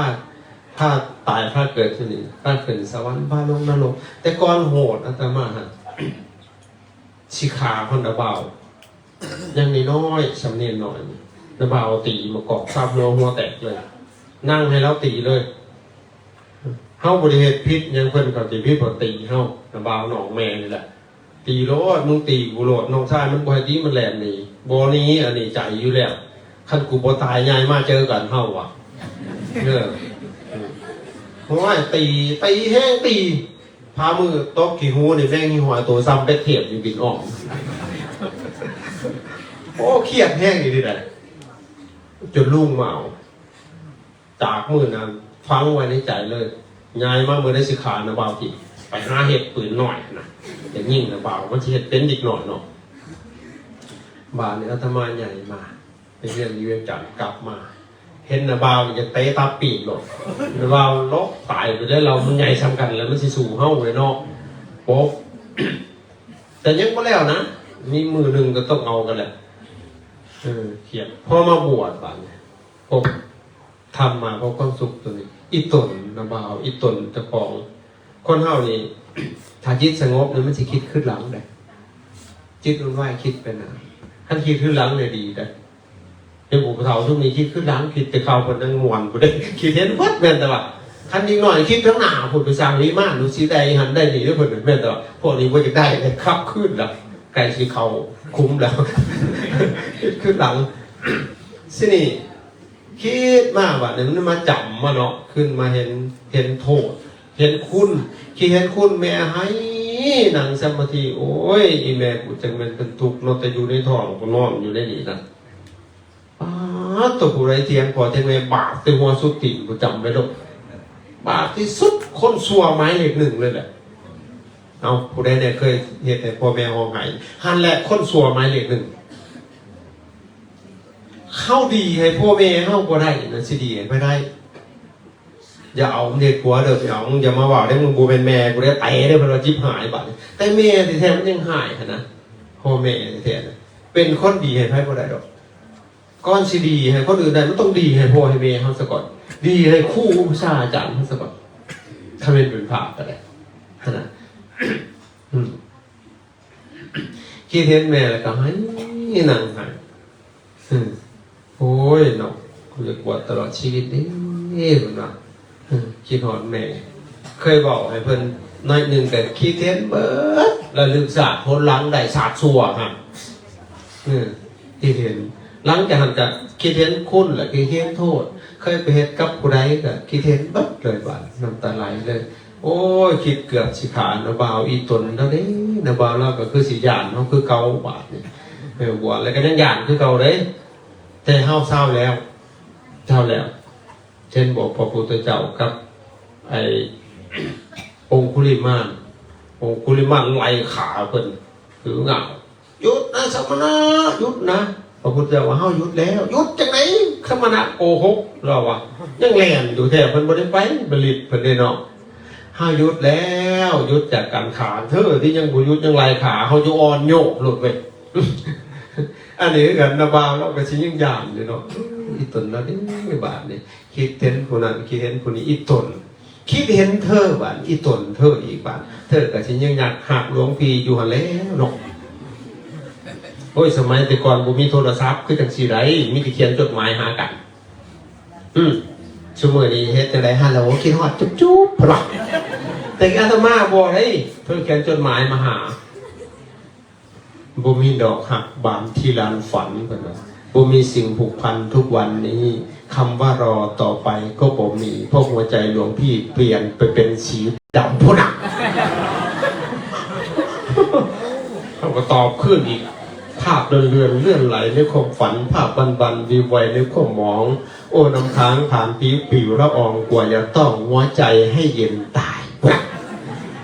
ความคิดถึงซึ่งส่งไปหลวงพี่ก็ได้หับจะส่งกลับขึ้นไปมันก็ใจหายจะเก็บเอาไว้มันก็กลัวหัวใจวายบางครั้งอยากคล้ายๆอยากจะกล้าแต่หน้ากลัวพุ่นพอตอบดอกมันหลายพุ่นแต่ว่าคิดอีตนแต่พอกลับมากอะเห็นน่ะบ่าวป่วยไปเยี่ยมเฮ้สุพรรณฟังดีใจแล้วอย่าขู่เขาคือเปลี่ยนไปคนเราบูเปลี่ยนนั่นได้ปะมันกับย้อนนั่นสร้างมาดีอบรมจิตใจขั้นท่านคอยนึงต้มนรกแล้วสิขานะบ่าวบูเปลี่ยนเต้นน่ะบ่าวได้ไว้รุ่นน้ำกันนี่คอยบูพ่อใจบูได้คนตีแขวออกนู่นได้มีมอหนึ่งกวนตีนคอยคนเป็นขวักหันหนามากกับปั่นฝาดเต็มแขวออก2 เหล่มปุ๊บเดี๋ยวนี้คอยออก4 บาปบูมีใครถอนดอกถอนเองมันแมงก็สิเป็นบาปไปตีแขวเขาจะเข้าเป็นคนขนาดบาปดิแต่พอมาคิดเห็นจุดน่ะเรามันเปลี่ยนจิตเปลี่ยนใจคนใดนะก็เดี๋ยวนี่นะเพื่ออบรมจิตใจแข็งกระด้างบ่มีหูหอมถ้ำหอมแต่ว่ามันฝึกได้เลยฝึกใจนี่นะก็ต้องจากสนะไผ่ให้สนะเฮานี่อันว่าการพาแผ่เซิกใหญ่แนวใดยังบุคุนปันเซิกข่มใจตัวเองได้ตบผ้าตัวสามหาหุ่มสุดแสนอยากสิคมเซิกตอกนั้นบ่มีใดสิเท่าเทียมเทิกตนอ้อมตนเพื่อนเดียวว่าคนกับสัตว์ค คือกัน4อย่างโดยสัญชาตญาณหมายถึงสัตว์เดรัจฉานนะคนก็คือสัตว์คือกันแต่สัตว์มนุษย์เดรัจฉานแต่ยังแปลว่าขวางเห็นบอกอันงัวควายมันไปหัวมันขวางทิศเนาะหัวมันดอยคนมันสิขวางหัวมันตั้งกระแดงไปเป็นไหนกระแดงนั่นหรอถ้าเดรัจฉานงูเงี้ยแกก็บอกหัวมันเลือกไปถึงขวางทิศนั่นหรอนั่นแหละเดรัจฉานขวางอันนี้คนนี่เดรัจฉานเห็นกับขวางภาษาใจมันขวางฮะบอกอย่าเฮ็ดเห็นกับเฮ็ดไปนั่นหรอนั่นแหละคือคนเดรัจฉานนั่นมนุษย์ติดสารโนพอเดี๋ยวใจขวางเพราะฉะนั้นโดยสัญชาตญาณคนกับสัตว์คือกัน4อย่าง1สัญชาตญาณนี่คือมีมากับเกิดเป็นโลดบ่ฝึกก็ได้1กินมีอยู่บ่โรงเรียนสอนกินวิธีกินแซ่บกินนัวแบบจอนหัวกินคือเจียบ่มีเนาะแต่เฮากินเป็นโลดไก่เกิดมาตอดปอกๆแป๊กๆโลดกินอันนี้2นอนนี่มีอยู่โรงเรียนสอนนอนบ่มีดอกมันหิวนอนมันง่วงหาวงักหลบบางคนนอนบ่รับไปกินยาบ่ต้องกินหัวดอกมันสิอยู่ได้จักมื้อวะเด้อว่ามันนอนบ่รับมันคิดมากมันเสียมันจะอันทางกายมันมีปัญหาเนาะมันก็นอนบ่รับมันบ่ได้คิดมากที่มันรับโผดเนาะเห็นบ่กินนอนตัวที่3หวาดกลัวตัวความตายย่านตายอยู่บ่ย่านมากี่เหือนยังย่านตายเนาะมันบอกหันให้บ่สุดท้ายสืบพันธุ์เอาเขาความสงบเนี่ยจะบอกกันสิบ่เข้าใจสืบพันธุ์บ่สอนก็เป็นมีอยู่บ่โรงเรียนสอนผสมพันธุ์คนบ่มีดอกพอมันใหญ่ขึ้นมาฮอร์โมนทางเพศมันเบ่งบานมันก็เกิดเอนเตอร์เทนเองแม่นบ่อันนี้คือโดยสัญชาตญาณบ่ต้องฝึกเนี่ยมันว่าคนกับสัตว์คือกัน4อย่างโดยสัญชาตญาณแต่ว่าถ้าคนเฮานี่ขาดการฝึกฝนอบรมพัฒนาตนมันจะเลื่อนลายไปยิ่งกว่าสัตว์เดรัจฉานเหตุใดพออย่างคนมันมีศักยภาพมันสูงกว่าสัตว์บอกภาษาบ้านเฮาก็ถ้าบ่ได้ฝึกตนนะมันจะสัวฝากหมาถ้าฝึกตนแล้วมันจะดีฝากเทวดาพระพุทธเจ้าเล่าพระอรหันต์เป็นคนนี่แหละแต่เพิ่นพัฒนาตนได้จนเป็นผู้ประเสริฐเอาได้คือว่าสัวฝากหมาที่สมมุติให้ฟังสมมติเอาเราจอก1ยาบ้าจาน1ยาสูบจาน1อุจจาระจาน1ให้ม้ากินม้าสิกินตัวใดอุจจาระเป็นยังจะกินมันมีโปรตีนสำหรับมันแต่สำหรับคนตอกแนวสิบ้าทั้งเบิดเลยแม่นบอกโยกมันสิบนเทียบเอาเปรียบเอาบ้านนี่นักเขาโกหังขาพ่อขาแม่คนขาลูกในท้องถิ่นขาตัวตายมันบ่สัวโกมาบ่เคยเห็นบ่มามันขาตัวตายมาโอคักพอมันเกิดโอคักเป็นคือกันได้มาเนี่ยมันผสมพันธุ์เนาะมันบ่สูงงัวนะมาโอคักแต่บ่เป็นยังดอกบ่มันบ่ขาตัวตายแน่นแต่ว่าเคยเห็นบ่คนขาตัวตายผูกคอตายกินยาตายบ่อึดคนนี่แม่นแต่ว่านั่นแหละโอ้ยเป็นตายสัตว์เสือนกหนูปูปี๊บยามมาดูเอามันบ่ขาตัวตายบาดถ้าคนเฮาถูกสกกะสันเช่นกันหันไปหากินเหล้าเอาของเมามาซ้ำตื้มคือจะงอดอูดเอาผัดไปเขาฟังไฟคิดอย่างนี้จากห่อนผัดไปเปิงกองไฟคิดจากกองไก่หนาวผัดโดดลงวางน้ำอยากเศร้าเม้นเอาเม้นมาป่ายให้เม้นไม้ขึ้นกว่าเก่ามีตะทุกตุ่มเก่าตะป้องเถ่าห่อนมือตาย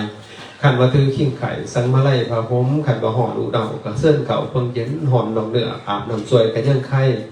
ห่อนแดดมาได้หลายให้เพิ่งเฮาลูกค้าใหม่ห่อนได้ดีหัวใจห่อนในอุลาเสียนเฉลีห่อนก็ไฟกิเลสกลัวให้เขาส่วนห่มพระธรรมซักษาว่าสิ่งทั้งหลายมันบ่ขาดตัวตายเคยเห็นบ่มาคิดขาดตัวตายผูกก็ตายเคยเห็นบ่คุ้ยเหลือใจแรงต่ำคุกใหม่ตายโดดน้ำตายมันบ่มีแต่ว่าคนเฮามีขาดตัวตายกินยาพิษได้เหล่าอะไรกันแม่นบอกกินก็เนาะกินแล้วก็เมาขาตัวตะกะแตนไปบ้างเนี่ยเด้อหาสูบหาดมหาอมหาเกี่ยวนั่นเป็นไพ่เป็นอย่างนั้นมันฝึกเอา เกิดขึ้นมากกับไปฝึกมีอยู่บอกพ่อแม่ป้อนบักหลากินข้าวบ่แซ่บกินเหล้าจักเป็นเนาะลุงอามี่เขาบอกฮะไปฝึกกินเองแม่นดอกสุดท้ายก็กลายเป็นของแซ่บของนัวฝึกเคี่ยวหมากไม่ใหญ่ปากเปื่อยปากเพ่แม่นดอกสุดท้ายก็ตีบาดนี่สูบยากินเหล้าต่างๆฝึกเอาทั้งนั้นเลยฝึกดีไม่ได้สิบ่ได้ถ้าฝึกขนาดนี่แหละเพื่อมาอบรมจิตทุกสมาธินะถ้าไม่มีสมาธิอยากว่าอย่างกับว่าโลดแต่เห็นนั่นก็เห็นโลดมันบ่มีสติเรียนหรือเปล่าปกติมันคิดสำรวมสิบอกอย่างสังเกตบ่เห็นบทประธานเนี่ยเบิ่งเอาโลดผ่านเห็นเขานางนิ่งๆบริสุทธิ์ย่ำใดเป็นย่ำใดนี่เป็นคือเป็นตัวอย่างที่ดีนะครับจ๊ะเป็นอย่างเพิ่นฝึกมาเพิ่นรอหลอมมาหลายฝ่าหลายปีหลายแสนสามมันเป็นนิสัยแต่พอเฮาแล้วบ่มีสติเดี๋ยวว่าเนี่ยก็ว่าจะหัวก็หัวดังเต้อขึ้นเป็นแต่ว่าดีบ่ดีอยากจามกระจามโลดบักแห้งเลยตั้งแต่หาวซื่อๆกระลายบ่ให้ว้าเอาไปเลยบัดจักแม่นการได้คนกันได้นั่นน่ะคือเฮาบ่มีสติเพราะนั้นสิคิดสิเว้าหยังก็คิดให้มันดีๆก่อนเว้าเฮาเป็นนายคำเว้าบอกไปแล้วเขาบอกเป็นนายเฮาแม่นบอกเก่งไรบ่ได้เขาบอกเขาก็บอกเฮาปากตื่นเด้อแม่นบ่แปลว่าคิดดีๆนะจังหวะก็คือฝึกเพื่อฝึกตนอบรมตนแล้วบัดนี้เจริญสมาธิสิมีประโยชน์อยู่4อย่างมีอานิสงส์อยู่4 1สิได้พบความสุขในปัจจุบันทันตาเห็นสุขใดถ้าจิตใจสงบเป็นสมาธินะสุขมีโยมอาตมาวันที่18นี่เขาสิมาแต่ออสเตรเลียโอ้เก่งเพิ่นเก่งสมาธิเข้ามาฝึกนอาตมาก่อนโควิด21 วันไปอยู่ออสเตรเลียแล้วปัวเราคนต่างประเทศแต่ปัวเสียชีวิตเป็นโรคมะเร็งอาตมาสอนสมาธิให้ถือศาสนาคริสเตียนนะออกจากคริสเลยพอคิดแต่เป็นสมาธิบอกเมียเปลี่ยนบัตรเปลี่ยนนั้นเป็นพุทธศาสนาคอยถือพุทธอย่างภาคภูมิคนประเทศอังกฤษจะได้ตายเขาพุทธอย่างภาคภูมิแล้วพวกเข้าได้บัตรนี่อยู่ในวัดเป็นสมาธิอยู่บอกมีแต่สมาธิบัตรไม่ได้อีตนเลยเพราะนั้นฝึกที่นี่แหละขย่อมมันโบแปลกเลยเขาจะโบมีเวลาคือเฮานะบ้านอาตมาตื่นตี 1:45นางหอด4 โมงจังไหวพาแล้วก็ไปบิณฑบาตกลับมาโดยปกติเขาปฏิบัติต่อหอด9 โมง10 โมงฉันประทานสั้นต่อเดียวบ่ายแล้วก็พักก่อนบ่ายโมงเขามาต่อหอด4 โมงเอาที่จะสั่นแหละแต่ก่อนอาตมาเฮ็ดเบียร์การขึ้นเป็นกรรมฐานก็เว้นเป็นกรรมกรแต่ตอนนี้มันสร้างได้เบิดเลยมันเพียงพอสำหรับที่อยู่เลยกับบอสร้างแต่ให้โยมก็จะเรียนให้สังฆรีเข้ามาเห็นพระให้ก็จะทำหน้าที่ก็คือปฏิบัติอบรมสมาธินั่นก็เจริญเดี๋ยวนี้มีคนหนึ่งเขามาฝากโอ้ยผู้นี้ก็ทำมาปีคือกันเขาซูนได้กระไปเบิดซูนยังซูนบาบาดโอ้ไม่ออกก็แปลกไปเอามาฝากเราจะคล้องเทมาฝากคนอันยากขน่อยมาฝากถูกนี่เลยให้มาฝากมาฟังบ่ฝากที่จะได้ฟังพอเป็นนั้นเป็นร้านโอบามาแล้วเนี่ยจบใส่คือว่าผัว3พอแต่สูงทีเดียวเนี่ยนะก็ได้อันคล้องบุญเป็นสิแตกออกไปแต่ตายเทวัดไปบ่มีจักเทวะลูกขน่อยจบปริญญาตรีปริญญาโทเราพวกกินยาผู้สูบอยากเอามาฝากฟังน้ำอัตมานี่แล้วซอยศาสนาบ่มีจักเทื่อมีแต่บักเรือตายทิมเราจะเอามาให้บัตรมันสิดีได้จังได๋เนาะมันก็ยากเลยเนาะส่วนมันสิเขาหูเขาห้อยไปบ่ดีเพิ่นมันดีพระบาดเนี่ยพระกับลูกชุบเจ้าตัวมันข่อยสิมีลูกเว้ยแม่นแต่ว่ามันเลยยากจังว่าเห็นแก่ตัวกระโดดกันวิดมือเพิ่นน่ะเอาว่าอะไรก็บ่มาไกลจักเทื่อพ่อแม่จักตาจังย่างว่าสมบ่ให้ฟังอีหลีแต่ว่าโอ้ยเป็นนั่นนี่นะ16 ความสุขเจริญสมาธินะ ในปัจจุบันท่านจะเห็นสินิยมคนนั้นเรามีความสุขเป็นคนมีฐานะคนหนึ่งอยู่อเมริกาชิมาเดือน4เนี่ยชิมาปฏิบัติพวกเข้าก็ได้เดินไปอยากไปวัดอาตมาเพราะว่าปฏิบัติตลอดนั่งสมาธิฝึกบ่ยากแบบฝึกสมาธิขณะสมาธิแล้วแล้วบัดม่วนแล้วบัดพวกความสุขนั่งไปสมาธิขันเลิกขันเบิดลมหายใจกายจะเย็น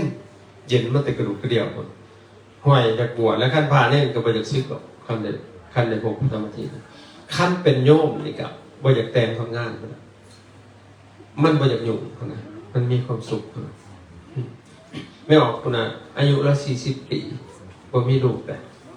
นี่พยพร้อมทุกอย่างโมสนเลยบาดเลือกทางในเรางานมาอุปถัมภ์อยู่ในวัดอันตมาแต่ละปีนี่ตั้งเทื่อนี่บ่ได้มากบ่ได้เนาะส่วนนั้นครับเป็นผู้อยู่เบื้องหลังถวายปัจจัยมากค่าอาหารเทละชิด20 ล้านกุบเรียกผู้ปฏิบัติสบายเห็นบ่เป็นอย่างนั้นมันมีความสุขมื้อนี้อาตมามานี่บ่มีสัญญาณโทรมาเทื่อละ3 ชั่วโมง2 ชั่วโมง4 ชั่วโมงเทื่อโทรถามปัญหาธรรมะเรื่องสมาธิล้วนๆเลยเก่งสมาธิแล้วน่ะเก่งแต่ต่อไปสิเว้าสู่ฟังมันพิสดารจะได้สมาธินี่สิได้พบสุขในปัจจุบันท่านได้เห็นเลยถ้าจิตเป็นสมาธินะเดี๋ยวพวกยุบจามนางพลิกประแปะข้อนั่งนี่ประเทศเบิ้ลมือของกบฏติต่างกับยุบจามบอกพอยังฝึกมาแล้วพวกที่ห้าวมันกับบวยแล้วมันสมปีอยู่ตายกระคักกูคนว่ามันบกขาดคามันต่อกันดีก็ดอก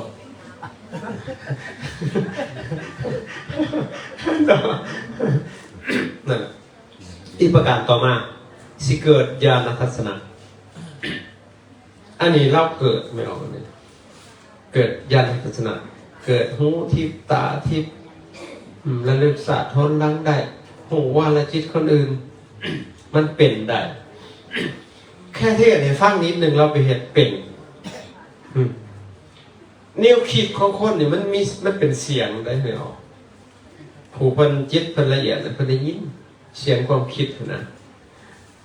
บาดนี่เราเป็นบาดมือแล้วนั่งสมาธิอยู่ภาคกำลังอยู่ข้างหน้าเนาะทำงานเราได้ยินเสียงภาคร่วมกันมันโน้วัดเราภาคมันคือร่วมกันเราก็มือตามาเบิ่งมือตาว่าพานั่งรับอยู่ก้นก็มีนั่งอยู่นั่นนี่เขาก็บริวารกันเสียงสนั่นเพิ่นคิดอะไรบางองค์ก็นั่งคิดนะเราได้ยินบาดนี่ขี่นั่งเครื่องบินกลับจากสิงคโปร์ไปออสเตรเลีย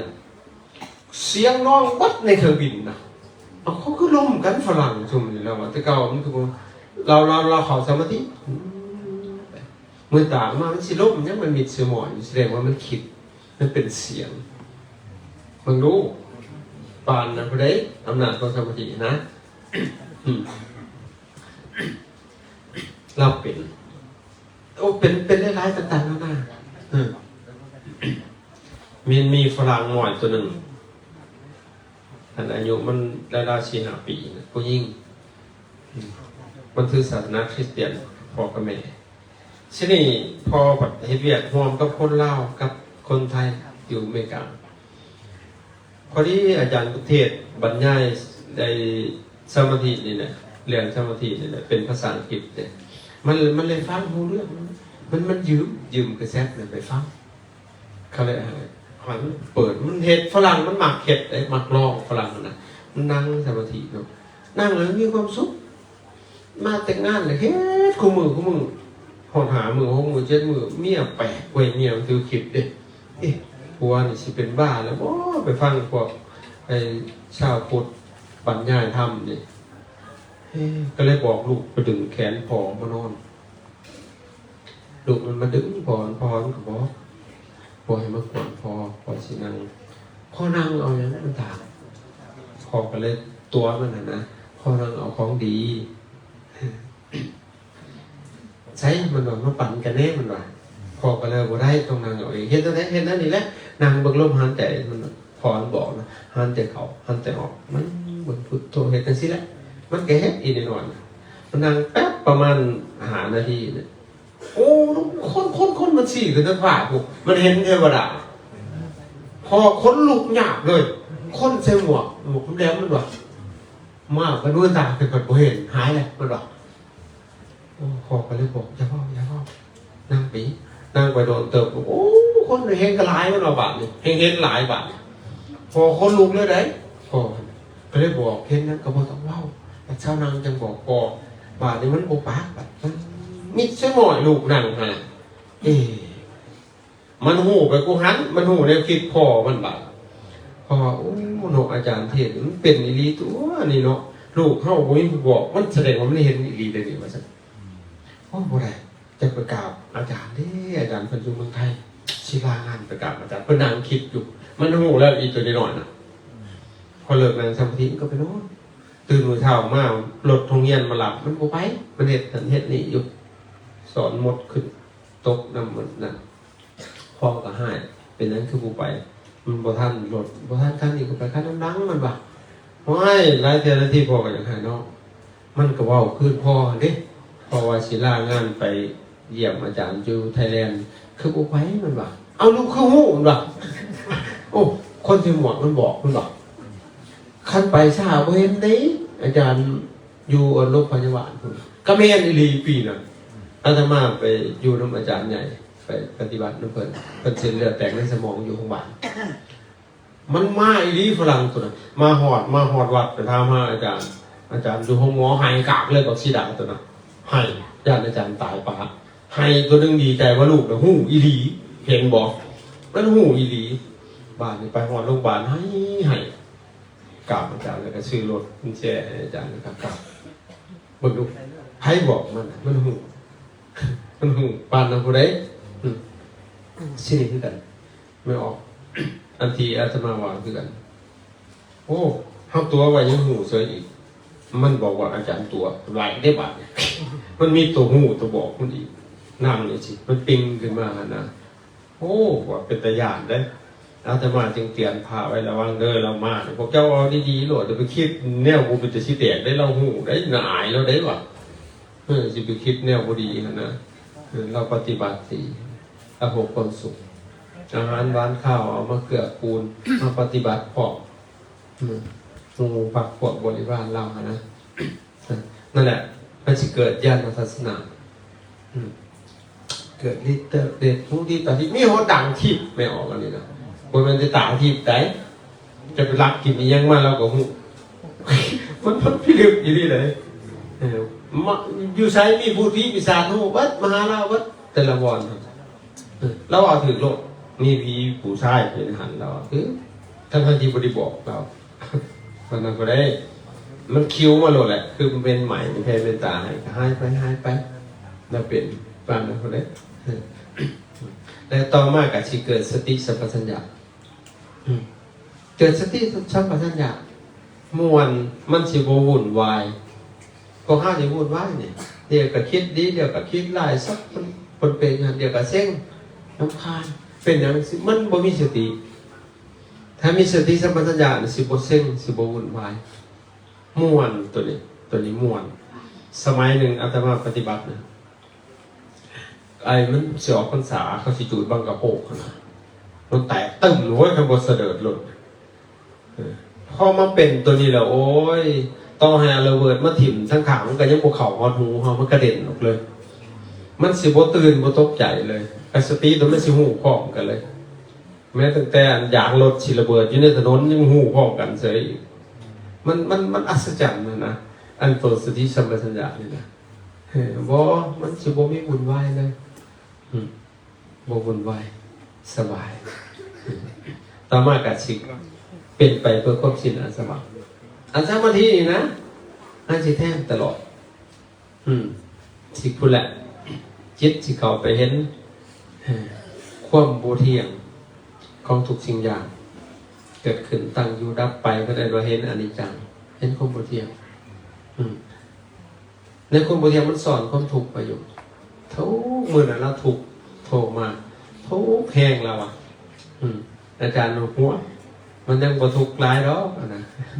ทุกข์ในที่นี้มันบ่แม่นว่าทุกข์อยากได้หยังได้เรามีว่าทุกอย่างแหละบ่มีไผบอกให้อยู่ในอพาร์ตเมนต์ผู้เดียว แต่มันทุกข์ขึ้นมาเลยแล้วเงินทองมันมีแบบทุกสิ่งทุกอย่างลดล่างยังขนาดแต่มันทุกข์ขึ้นมาทุกคนลมหันใจคุณหันใจเขาก็ทุกข์แม้แต่พับตาทุกจะพับตาเป็นยังจะพับมันทุกข์พับแล้วก็มืดขึ้นพักมือหนึ่งจะเขาได้เถื่อเป็นอย่างไรหาความสุขมันหาไปเห็นทีละบัดทุ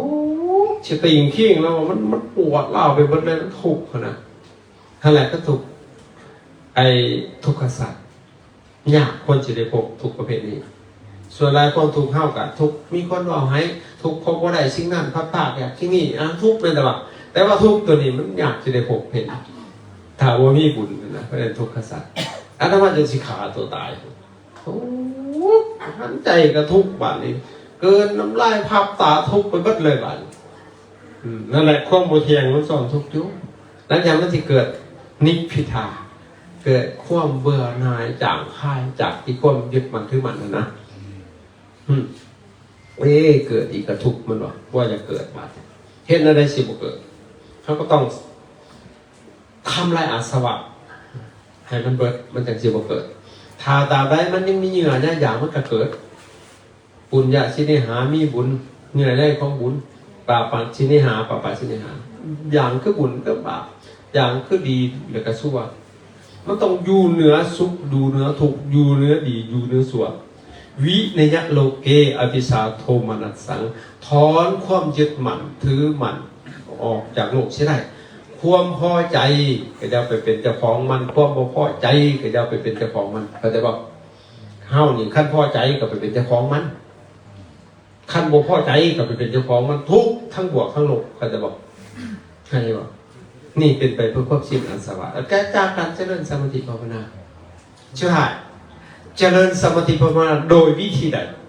นะสิบอกให้มันขี้แจงได้เนาะเอามันจดแจงแจงปังใช่ไหมแต่ว่ามันหลายที่มันซ้อนกันอันนั้นก็เป็นเทคนิคของครูบาอาจารย์บางบอนก็เฮ็ดพุทโธพุทโธพุทโธหันจะเข้าพุทโธจะออกโธแต่พระเจ้าเพิ่นสอนให้เจริญอานาปานสติทั้งเบิดมันมีอยู่16ขั้นตอน4จตุกะละ4 แต่สิว่าให้ฟังจตุกะที่1ก็สิพอดีเบิดทันทีแจ้งไอ้นั่งนี่คือกันเพิ่นก็บ่ได้บอกว่านั่งครับจักจัดจังซี่ดอกคู่ค้าเข้ามาเลยฮอนั่งจังซี่ก็ได้นั่งเพียบเฉยเรียกว่าสินั่งคือจะนั่งก็ได้แต่ว่าจะเป็นนั่งเหยียดแข้งเหยียดขานะนั่งคู่ค้าเข้ามาเลยฮอเอาเป็นวาทาสิถนัดส่วนหลายผู้หญิงนั่งนี่เพิ่นจะนั่งจังซี่เนาะมันสิปวดนี่บ่ให้มันเต็งกันเอานี่เห็นบ่มันบ่เต็งกันตัวนี้มันก็หลอกไว้มันสิเที่ยงนั่งเห็นบ่มันบ่ปวดเด้คู่ค้าเข้ามาโดยห้ออุซุมก็ยังตั้งกายให้ตรงส่วนแล้วนั่งคดของจงแข็งมันสมางอตัวมันบ่เป็นสมาธินั่งให้มันตรงๆให้มันงามๆนะเห็นบ่นี่นั่งตรงอุซุมก็ยังปณิธานนะอุปทาเปตวาตั้งกายให้ตรงดำรงสติให้มันหันใจเข่ามีสติอยู่หันใจออกมีสติอยู่แต่พระเจ้าสอนแบบที่ทีคังว่าอัสสะสันโตทีคังอัสสะปัสสะสามีติปชานติถามว่าเป็นภาษาลาวห้องกับภิกษุนั้นเมื่อหายใจออกยาวก็รู้สึกตัวทั่วถึงว่าหายใจออกยาวแต่กับเขายาวหันใจเป็นอยู่บ่หันใจเขายาวมันก็ง่ายคนหันใจยาวเลยเข้าไปสุดแต่จึงไว้บ่ฟ้าวให้หัวมันออกนะจึงมันจะมีกำลังแล้วก็ปล่อยคือปล่อยลดบ่เป็นปล่อยแฝงปัดเดียวนี่เด้คอยปล่อยออกทางหูดังอย่าให้มันออกทางปากปล่อยออกหูซึกอยู่เขาจะบอกนี่คือผูกไว้นี่เวลาหันใจเข่ายาวสุดจึงไว้มันสิดันเลือดล่มลงด่างนี่มันสิบ่มึนบ่ปวดเขาจะบอกกันหูดับมิ่งๆกูหลังจากหันลมหายปล่อยลมหายใจออกปล่อยออกสุดบ่พอมันเข่าอีกจึงไว้มันสิดันขึ้นเทิงผิดดึงคือว่าสมองผิดเขาจะบอกไม่ออกอันนั้นเราเห็ด200 เทื่อเราเห็ดแล้วเทื่อเราเห็ดชั่วโมงหนึ่งเราตั้งโมงไว้เลยหันใจยาวชั่วโมงหนึ่งห้อนเบิดกายคือสิระเบิดห้อนเลยหันใจยาวนี่นะคือกันไอเฮาเป่าไฟนะมันสิห้อนไฟนะเขาจะหันใจแห้งนี่สิห้อน บ่ต้องห่วงห้อนมันสิเย็นบัดแล้วบาดนี้เราเฮ็ดลมหายใจสั่นอีกชั่วโมงหนึ่งสั่นก็เฮ็ดสั่นได้เฮ็ดเลยเฮ็ดคือม้าชาวแดงโอ้ห้อนมัดหัวใจเต้นมันเป็นเครื่องจักรเลยบาดสมัยมัดเลยเราเฮ็ดจริงนี่แหละสิได้หายใจยาวเข้ายาวออกยาวจึงเฮ็ดโดนไปแห้งยาวลมหายใจนี่นะมันบ่คิดดอกมันคิดเพราะคนนี่บ่ได้เบิ่งมันนี่ถ้าอยู่ในปัจจุบันในลมหายใจใดมันบ่คิดมันสิอยู่ในนี่เฮาบ่มีสติเฮ็ดสมาธิคือบ่ฮู้วิธีนั่นแหละอันสิว่านะกั้นใจไว้แม่นมันสิคิดแม่นแต่ว่ามันบ่คิดจริงกั้นลมมันสิคิดได้สิบ่ใจมันสิขาดมันก็เบิ่งเห็นบ่จิตก็สงบอยู่นั่นสินี่หายใจเข้ายาวออกยาวเฮ็ดยังบ่ได้ก็จัก5นาทีเอ้าตั้งโมงซะก็ได้หายใจเข้ายาวนี่5นาทีเฮ้เปิดห้อนเบิดกายหลังจากหันพระเจ้ารัดสังวาอาสาสันโตรัดสังอาสาสัสสะสามติเวชนติพิสุนันเมื่อหันใจออกสันก็หูสึกตัวถึงว่าหันใจออกสันเขาสันเฮ็ดจังซี่เฮ็ดจังเฮ็ดมันสิไหวเขาคือมันออกทั้งกระหม่อมนี่จ้างกับบ่คิด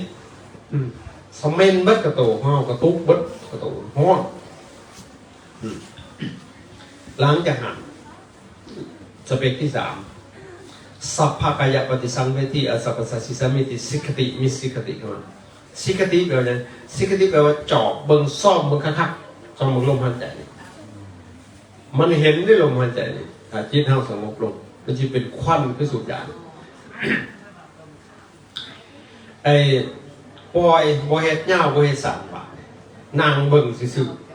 มันสิปรับเอาเองเลยจากสั่นสู่ยาวจากยาวสู่สั่นให้มันพอดีเล็กลงมันสิสงบลงไว้ที่สุดเลยจากห้อนสิเย็นลงไปสังเกตว่าอันเวลาลมแห้งนะผู้ใดเคยตีผ่าลมเป่ามันสิไฟมันสิเฮืองขึ้นเนาะแต่ถ้าลมค่อยๆนี่ไฟสิมอนลมเป็นบอกนี่แหละทางนั้นแกค่อยๆนี่กายสิเย็นกายสิเย็นปั๊บข้าวนึงเย็นจนขึ้นน้ำแข็งหัวก็ได้มันเย็นได้มันเห็ดได้ปรับได้อันนั้นมาบอกวิธีโยมนะเราเห็ดเป็นไปแล้วมีของเก่าอาจารย์ว่าไอ้หายใจให้ปานี่นี่คือละเอียดเนาะเราแม่เห็นลงไปพ่อเราก็นั่งโมติเนาะหายใจบ่พอเย็นซ่านไปทั้งตัวเลยอุ้ยหุ่นจักแล้วนั่งบนมือก็ได้เราบาดนี่มันปวดได้ทันมันเย็นแหละเพื่อนเรานั่นแหละเห็ดเย็นแต่ขน่อยเห็ดเย็นได้ยุ่เราวะเย็นซ่านจุดแต่ว่ามันบ่เย็นคืออาจารย์ที่ว่าออกมาแต่กระดูกบ่ตามได้ยังมีลมหายใจอยู่มันสิบ่เย็นจังซั่นมันสิเย็นในระดับหนึ่งแต่ถ้าลมหายใจเบิดสิเย็นมาแต่กระดูกกระเดี่ยวอาตมา3 มื้อข้างฉันแดดเต็มฟ้านี่คือแสงเดือนเลยแหละนางตากแดดนี่คือแสงเดือนนวลไปหมดเลยตาเนี่ยจะเป็นแววผิวพรรณที่ใสเย็นตอนนั้นโอ้มันมีความสุขแต่มาเลี้ยวบางงูคือเหือแต้มบาดนี่ใครข่าวยางตายออกมดกระจอเพิ่นบาดนี่ขั้นมาหอดความเย็นนี่ต่อให้งูมากที่โจกปากมันก็ยังบกัดอันหอดผุนเย็นมดกับบกัดไตยุบบอกขันขึ้นมาหาเฮาหมดก็ได้ยุ่งหินบกัดกันหอดตัวเย็นนะที่นี่แล้วเห็ดเป็นเห็ดใจเห็ดระงับลมอยากรับเราว่ามันเย็นลูกก็สงบลูกก็อย่างเราแต่ว่าขั้นเจ้ามีสติดีเบิ่งมันสิจะปักตักเลยก็แล้วคือไฟสอดแต่หยาบเลยซื่อแต่ขั้นเฮาบอกเก่งกับห้ามใจไหมห้ามใจเงาสัก2-3 ครั้งชินังเพียงเป๊ะเลยบาดสิบหลับว่ะสเปคสุดท้ายสัพพะปัสสัมพยังกายสังขารอัสสัพพสัสสิสัมเนติสิกติภิกษุนั้นยอมทำด้วยพุทธศึกษาเฮาเป็นผู้ทำกายสังขารให้ระงับคือระงับลมนี่แหละเฮ็ดให้ลมเบิดเฮ็ดให้ลมเบิดเท่าไรลมแล้วก็ปล่อยแล้วก็นั่งนิ่งๆบาดลมหายใจสิน้อยลงสมัยก่อนบ่ได้ฮู้หยังอาตมา นั่งไปนั่งมาเอามันคือบ่หันใจว่าเอามืองมมึงก็มีเสือหมอดแต่มันคือบ่เมื่อยมันซื่ออยู่โดนเติมมันสิจิกมาหน่อยนึงลมหายใจนะโดนเติมเงียบมานั่งไปนั่งมาโอ้มันคือสูงแต่ว่าก็มันสึกหมดมันคือสูงเอามืองมมึงคิดว่ามันขึ้นไปแล้วแท้มันบ่ได้ขึ้นมันคงรู้สึกเด้งมมึงก็ยังอยู่ในขี้ดินคือเก่านั่งไปนั่งมาหัวคือสูงขึ้นแท้นี่มึงงมมึงโตเบาโตร้อยอะไรแบบเป็นมันเป็นขนาดนั่งไปนั่งมาบ้างเบิดลงเย็นมันแต่กระดูกกระเดี่ยวนี่น้ำกายของเฮาเนี่ยคือบ่มีกระดูกชิ้นนั่งจังได๋ก็ได้จับมาปิ่นมาใส่กันจังซี่ได้ค่ะคือมันอ่อนนุ่มนวลอยู่มันถามว่าตรงก็ลมหายใจหลังจากนั้นก็สิเข้าสู่หมวดเวทนาละบัดกายเวทนาจิตธรรมสิเกิดปิติขนลุกขนพองสยองเก่านั่งนี่ม้วนเกิดอิ่มในจิตในใจหลังจากนั้นก็เกิดสุขเรากินข้าว3 มื้อกัน10 มื้อกันยังไงด้วยรัตมาตอนมีตอนนึงข้าวกำ12 วันบ่กินข้าวเลยออกจังกินบัดเดียวสบายมากเลยกินแต่น้ำนี่สบายเห็นหรอมันเป็นยังมันมีความสุขอันนี้คือวิธีเอาว่าโดยย่อๆให้ฟังเด้อไปเฮ็ดเด้อคนใหญ่เด้อครับมันได้น้อยนึงเก่าเฮ็ดสืบไว้เขาจะบอกต่อไว้ได้น้อยนึงเก่ามันมีผลมากมีอานิสงส์มากมีบุญหลายเลยเจริญธรรมนี่เป็นในที่ใจสงบนะเอาละเนาะคือสิสมควรแก่เวลานี่ก็แจ้งเด้ออธิจาจดแจ้งยังแสงสุริยะมาแล้วอารมณ์ใสสองฝายังแจ้งสว่างมากถึงเวลาจะได้ขึ้นเมื่อบานกับขึ้นหลังกรรมของเก่าเฮาเนาะบุญเฮาได้หอมสั่งแสนสีหน่อยกระชอนดีคิดอยากได้บาดสิได้จากเจ้าสิไกลห่างคนทางพญายแม่ใหญ่เอ้ยทางครูบาอาจารย์หมู่เจ้าหัวเจ้าหน่อยยามได้สิได้มาเห็นหน้าภาวนาเฮงห่วงกันเนาะตื่นขึ้นมาตั้งแต่เช้ามาเหงาห่วงพร้อมกันคิดอยากได้บาดสิได้จากเจ้าสิไกลห่างคนทางต่างคนต่างสิขึ้นมาเฮือนสิห่างไกลกันลำแทนสิโศกิกันส่วนกระสันเสนโศกปิญโยกใหญ่ย่ามสิได้ห่างไกลคอยอยู่ดีเด้ออารามกวงพ้นงามวัดป่าคอยพันมือสิไก่กำตั้งแต่คิงย่างกระนิ่งทั้งหม่องกลางนินดอนบนนอนนังคิดหอดเด้บอนได้เพี้ยนบำสางบุญหน่อยได้ตื่นเต็มคิดเห็นเด้บอนเคยนอนกะกิ่งไต่ห่มพึกษาบังคือจันวังเวียงทองหมู่สวงสวรรค์ป่าเห็นเด้เกณฑ์หนาภูมิจัดท่าพอและแม่ผู้เพิ่นเพี้ยนเสยหยุ่สู้คำอยู่ขู่ย่ามทางมูนำและเขาปูป้าเสียนตอนทางของหวานและสมบ่มีให้สิกะแค้นถึงสิตกจากแค้นเพิ่นกะมันเพี้ยนอดเสียสละไล่ลดเวียดงานการสร้างอดสว่างลงได้อดทนใจเพิ่นประเสริฐได้น้อสาธุเด้อขอให้บุญนำสมอยู่สู้คำอยู่ขู่ย่ามซื้อว่าความอยากหายก็จะได้ผ่านพบของบ่จบบ่ดีให้ห่างไกลยาผ่านพอสาธุทอนบุญกุศลสั่งที่ทำมาบ่ได้ขาดขอให้ลูกที่แม่โดยดามดังประสงค์สุขุทุกคนเด้อโอกาสสุดท้ายวาระสุดท้ายสิจากกันเนาะ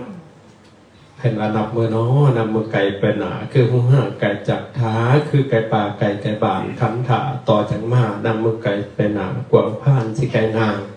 ค้ามาคังไก่มากิ่งชิ่งสิหายต่อนอกท่ากาชิไล่ไก่หน่อยอ่อยสิหางห้ำสวน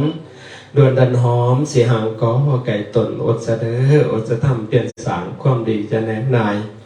ย่ามเมื่อกับตาบานจะไล่ถิ่มให้พันเพียนให้จะฟันเท่าไหวประสงค์แห่กามฟัง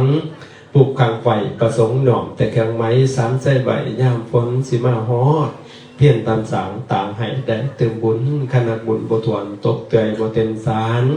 โพธิญาณเยื่องบ่เติมเปลี่ยนตรงตวนพ่อได้เห็นกระบวนเบื้องทางสิลมมาหอมกระไข่ตีต่างได้เป็นปฏิไตพ่อสลากได้หงเห็นเป็นใหญ่เอ้ยคิดฮอดเด้เมื่อเวทจันตาละเจ้าย่ามสิจากฤาษีสินเก่าคิรีวงโกดบอนปักเศร้าเนาอย่างแสนสิโซกีกันส้มกระทันเส้นโจกปิญโยกใหญ่ย่ามชิเก่าชูนาคอนฟ้าก็เลือนเล่นหน่อยนำตะลังท่องไหลในพระไทยทะลงขิดหอน้ำอาสงสารปณะสาลาหน่อยมุ่งใบตองปูปากใบไผ่แสนสุกอักเงาย่ามชิเก่าชูนาคอนพ ระเวสสันดรเป็นกระข่อยเลยเนาะตอนที่จากเขาพิรีมงกฎโอกาสสุดท้ายเวลาสุดท้ายเฮาสิจากกันจำเป็นจำไปจำใจจำจับจำพัดจำผากกันเฮามีสิ่งสิต้องเหตุต้องทำทุกคนก็สิได้กลับลบลาวตาขึ้นเมืองสู่บ้านสู่หอสู่โฮงสู่เงินสู่สันของไปของวันพระสงฆ์องค์พระเจ้าเพิ่นก็สิได้ลบลาวตาขึ้นเมื่อก็สิกลายเป็นอดีตไปสถานที่แห่งนี้ขอฝากพี่ฝากน้องคุณงามความดีที่พวกเราสรรสร้างร่วมกันนำเอาเมื่อประพฤติปฏิบัติอย่าถิ่มอย่าปาอย่าหล่นไล่สิ่งใดที่บ่ดีคำเว้าคำว่าของครูบาอาจารย์ทำใดที่มันบ่ดีบ่ถึกบ่ต้องมองจิตมองใจก็ฝังถิ่มไว้ในวัดญาทานนี่เด้อให้เอาแต่สิ่งที่ดีๆนำไปประพฤติปฏิบัติเอาไว้ซ้ำนี่แหละเนาะโอกาสหน้าจังมาพอกันใหม่คันบ่ลมเสียหายตายสิจากกันถ้าตายก็บ่ไปพบกันอยู่ปรโลกเบื้องหน้าพุ่นเลยเด้อปีหน้าจังมาใหม่เนาะคันบ่ตายสิมาเทศน์ให้ญาตินี่คันตายสิบ่มาดอกเอาก็ขออำนวยอวยพรในพวกเราท่านทั้งหลายจงมีแต่ความสุขความเจริญทุกผู้ทุกคนขออำนาจบุญกุศลส่วนนี้จงได้มาล้อมรวมกันเป็นตบะเป็นเดชะเป็นพลปัจจัยเอื้ออำนวยส่งให้พวกท่านทั้งหลายจงได้ประสบพบผ่านแต่สิ่งที่ดีๆงามๆในชีวิตของตนให้เจริญไปด้วยสัพยกไมตรีจิตมิตรภาพความรักความแพงความรักความอบอุ่นในครอบครัวในงานสร้างทางใจงานและสังคมให้เจริญไปด้วยอริยสัพภายในจิตใจเจริญโดยศรัทธาเจริญโดยศีลเจริญโดยสุตตะเจริญโดยจาระเจริญโดยปัญญาอริยะญาณธรรมนำตนในผลไปจากกองทุกข์ในวัฏสงสารถึงสุขอันไพบูรณ์กล่าวคือมรรคผลปณิพพานโดยทุกกันทุกดุทุกนามทุกทานทุกคนเถิดสาธุสาธุสาธุอนุโมทามิสาธุเป็นบุญอย่างหนึ่งเนาะที่ได้แสดงความปังหรือว่าแจมแจกเนาะแมวเนาะจากเทศของพระอาจารย์ใหญ่คำพูดขะวันโนขออนุโมทนาบุญนำเปิดอนุโมทนาบุญนำพวกเฮาที่ได้รวมสดับอับฟังธรรมเทศนาของเปิ่นนำเอาหลักธรรมคำสอนขององค์สมเด็จพระสัมมาสัมพุทธเจ้ามาเทศนาสั่งสอนแนะนำคำสอนให้พวกเฮานำเอาไปบุญสาธุ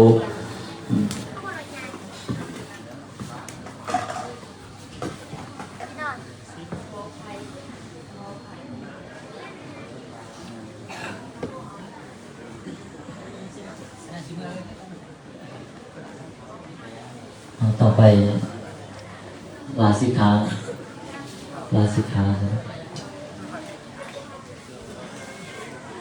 ทำมันนี้คือสิเมื่อมาถูกคนเนาะไม่ใช่เนาะมาโอกาสหน้าเนาะพอกันใหม่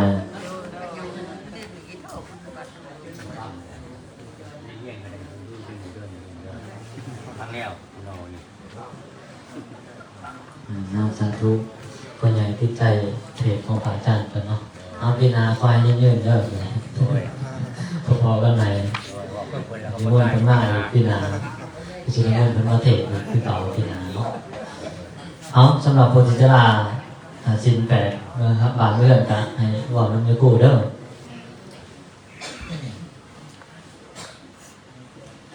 อิมังอัตถังขะสามนาคตังพุทธปัญญาตังอุปโภสัทถังนิคิปะมิอิมังปัญจังขะสามนาคตังนิจจศีลังสัมมาทิฏฐิมิทุติยัมปิอิมังปัญจังขะสามนาคตังนิจจศีลังสัมมาทิฏฐิมิตติยัมปิอิมัง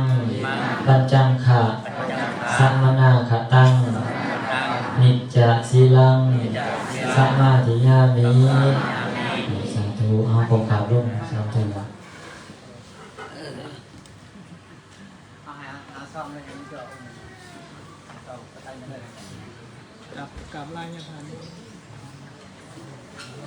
ต่อไปเจ้าภาพเขาเปียกเนาะเจ้าภาพเขาเปียกหรือว่าเอาตัวเย็นโยน หับพรเด้อหับพรเนาะหับพรจะเป็นรวมสร้างสมคุณงามความดีมันประทานให้พรเจ้าภาพเจ้าทานสัพพะโลกวินิโมโทสัพพะสันตาภวสิโตสัพพะเวรมติกันโตนิโคโตจาตุวังสัพพิติโยวิวัชชันตุสัพพะโรโควินาศตุมาเตตรายโยสุขิธิคายุโกภวะอภิวาทนาสิริสนิจจังวุธาปจายจัตตารโอธรรมาวัฏันติอายุวันโนสุขังภารังภวตุสัพพมังคารังรักขันตุสัพพเทวตาพระพุทธานุภาเวนัสทธาสุทธิภวันตุเตภวตุสัพพมังคารังรักขันตุสัพพเทวตาสัพพธัมมานุภาเว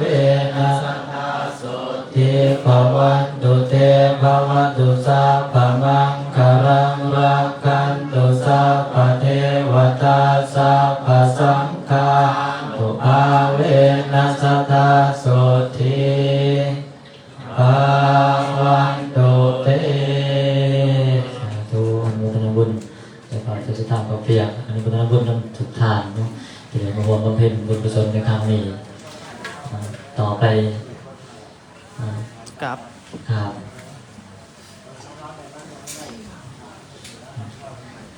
คำลาในทานใหญ่เนาะสำหรับมองสิ่งของเขาจะได้การลาในทานบ้านสอง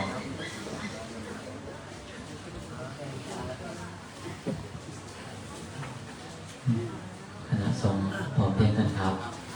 ในทานใหญ่ครับ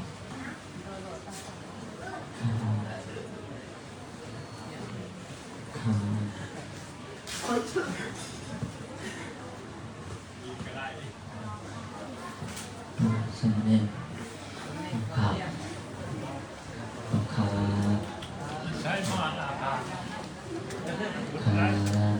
อยู่เบื้องเพลงเนี่ยค่ะ ครั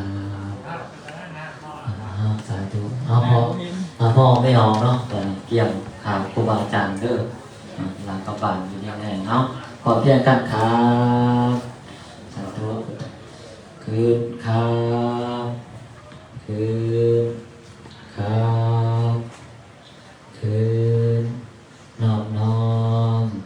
อยู่ดีแม่เด้อเป็นบุญกุศลหลายๆเนาะพระพุทธพระธรรมพระสงฆ์เป็นที่พึ่งเป็นสารณะให้อยู่เย็นเป็นสุขเด้อ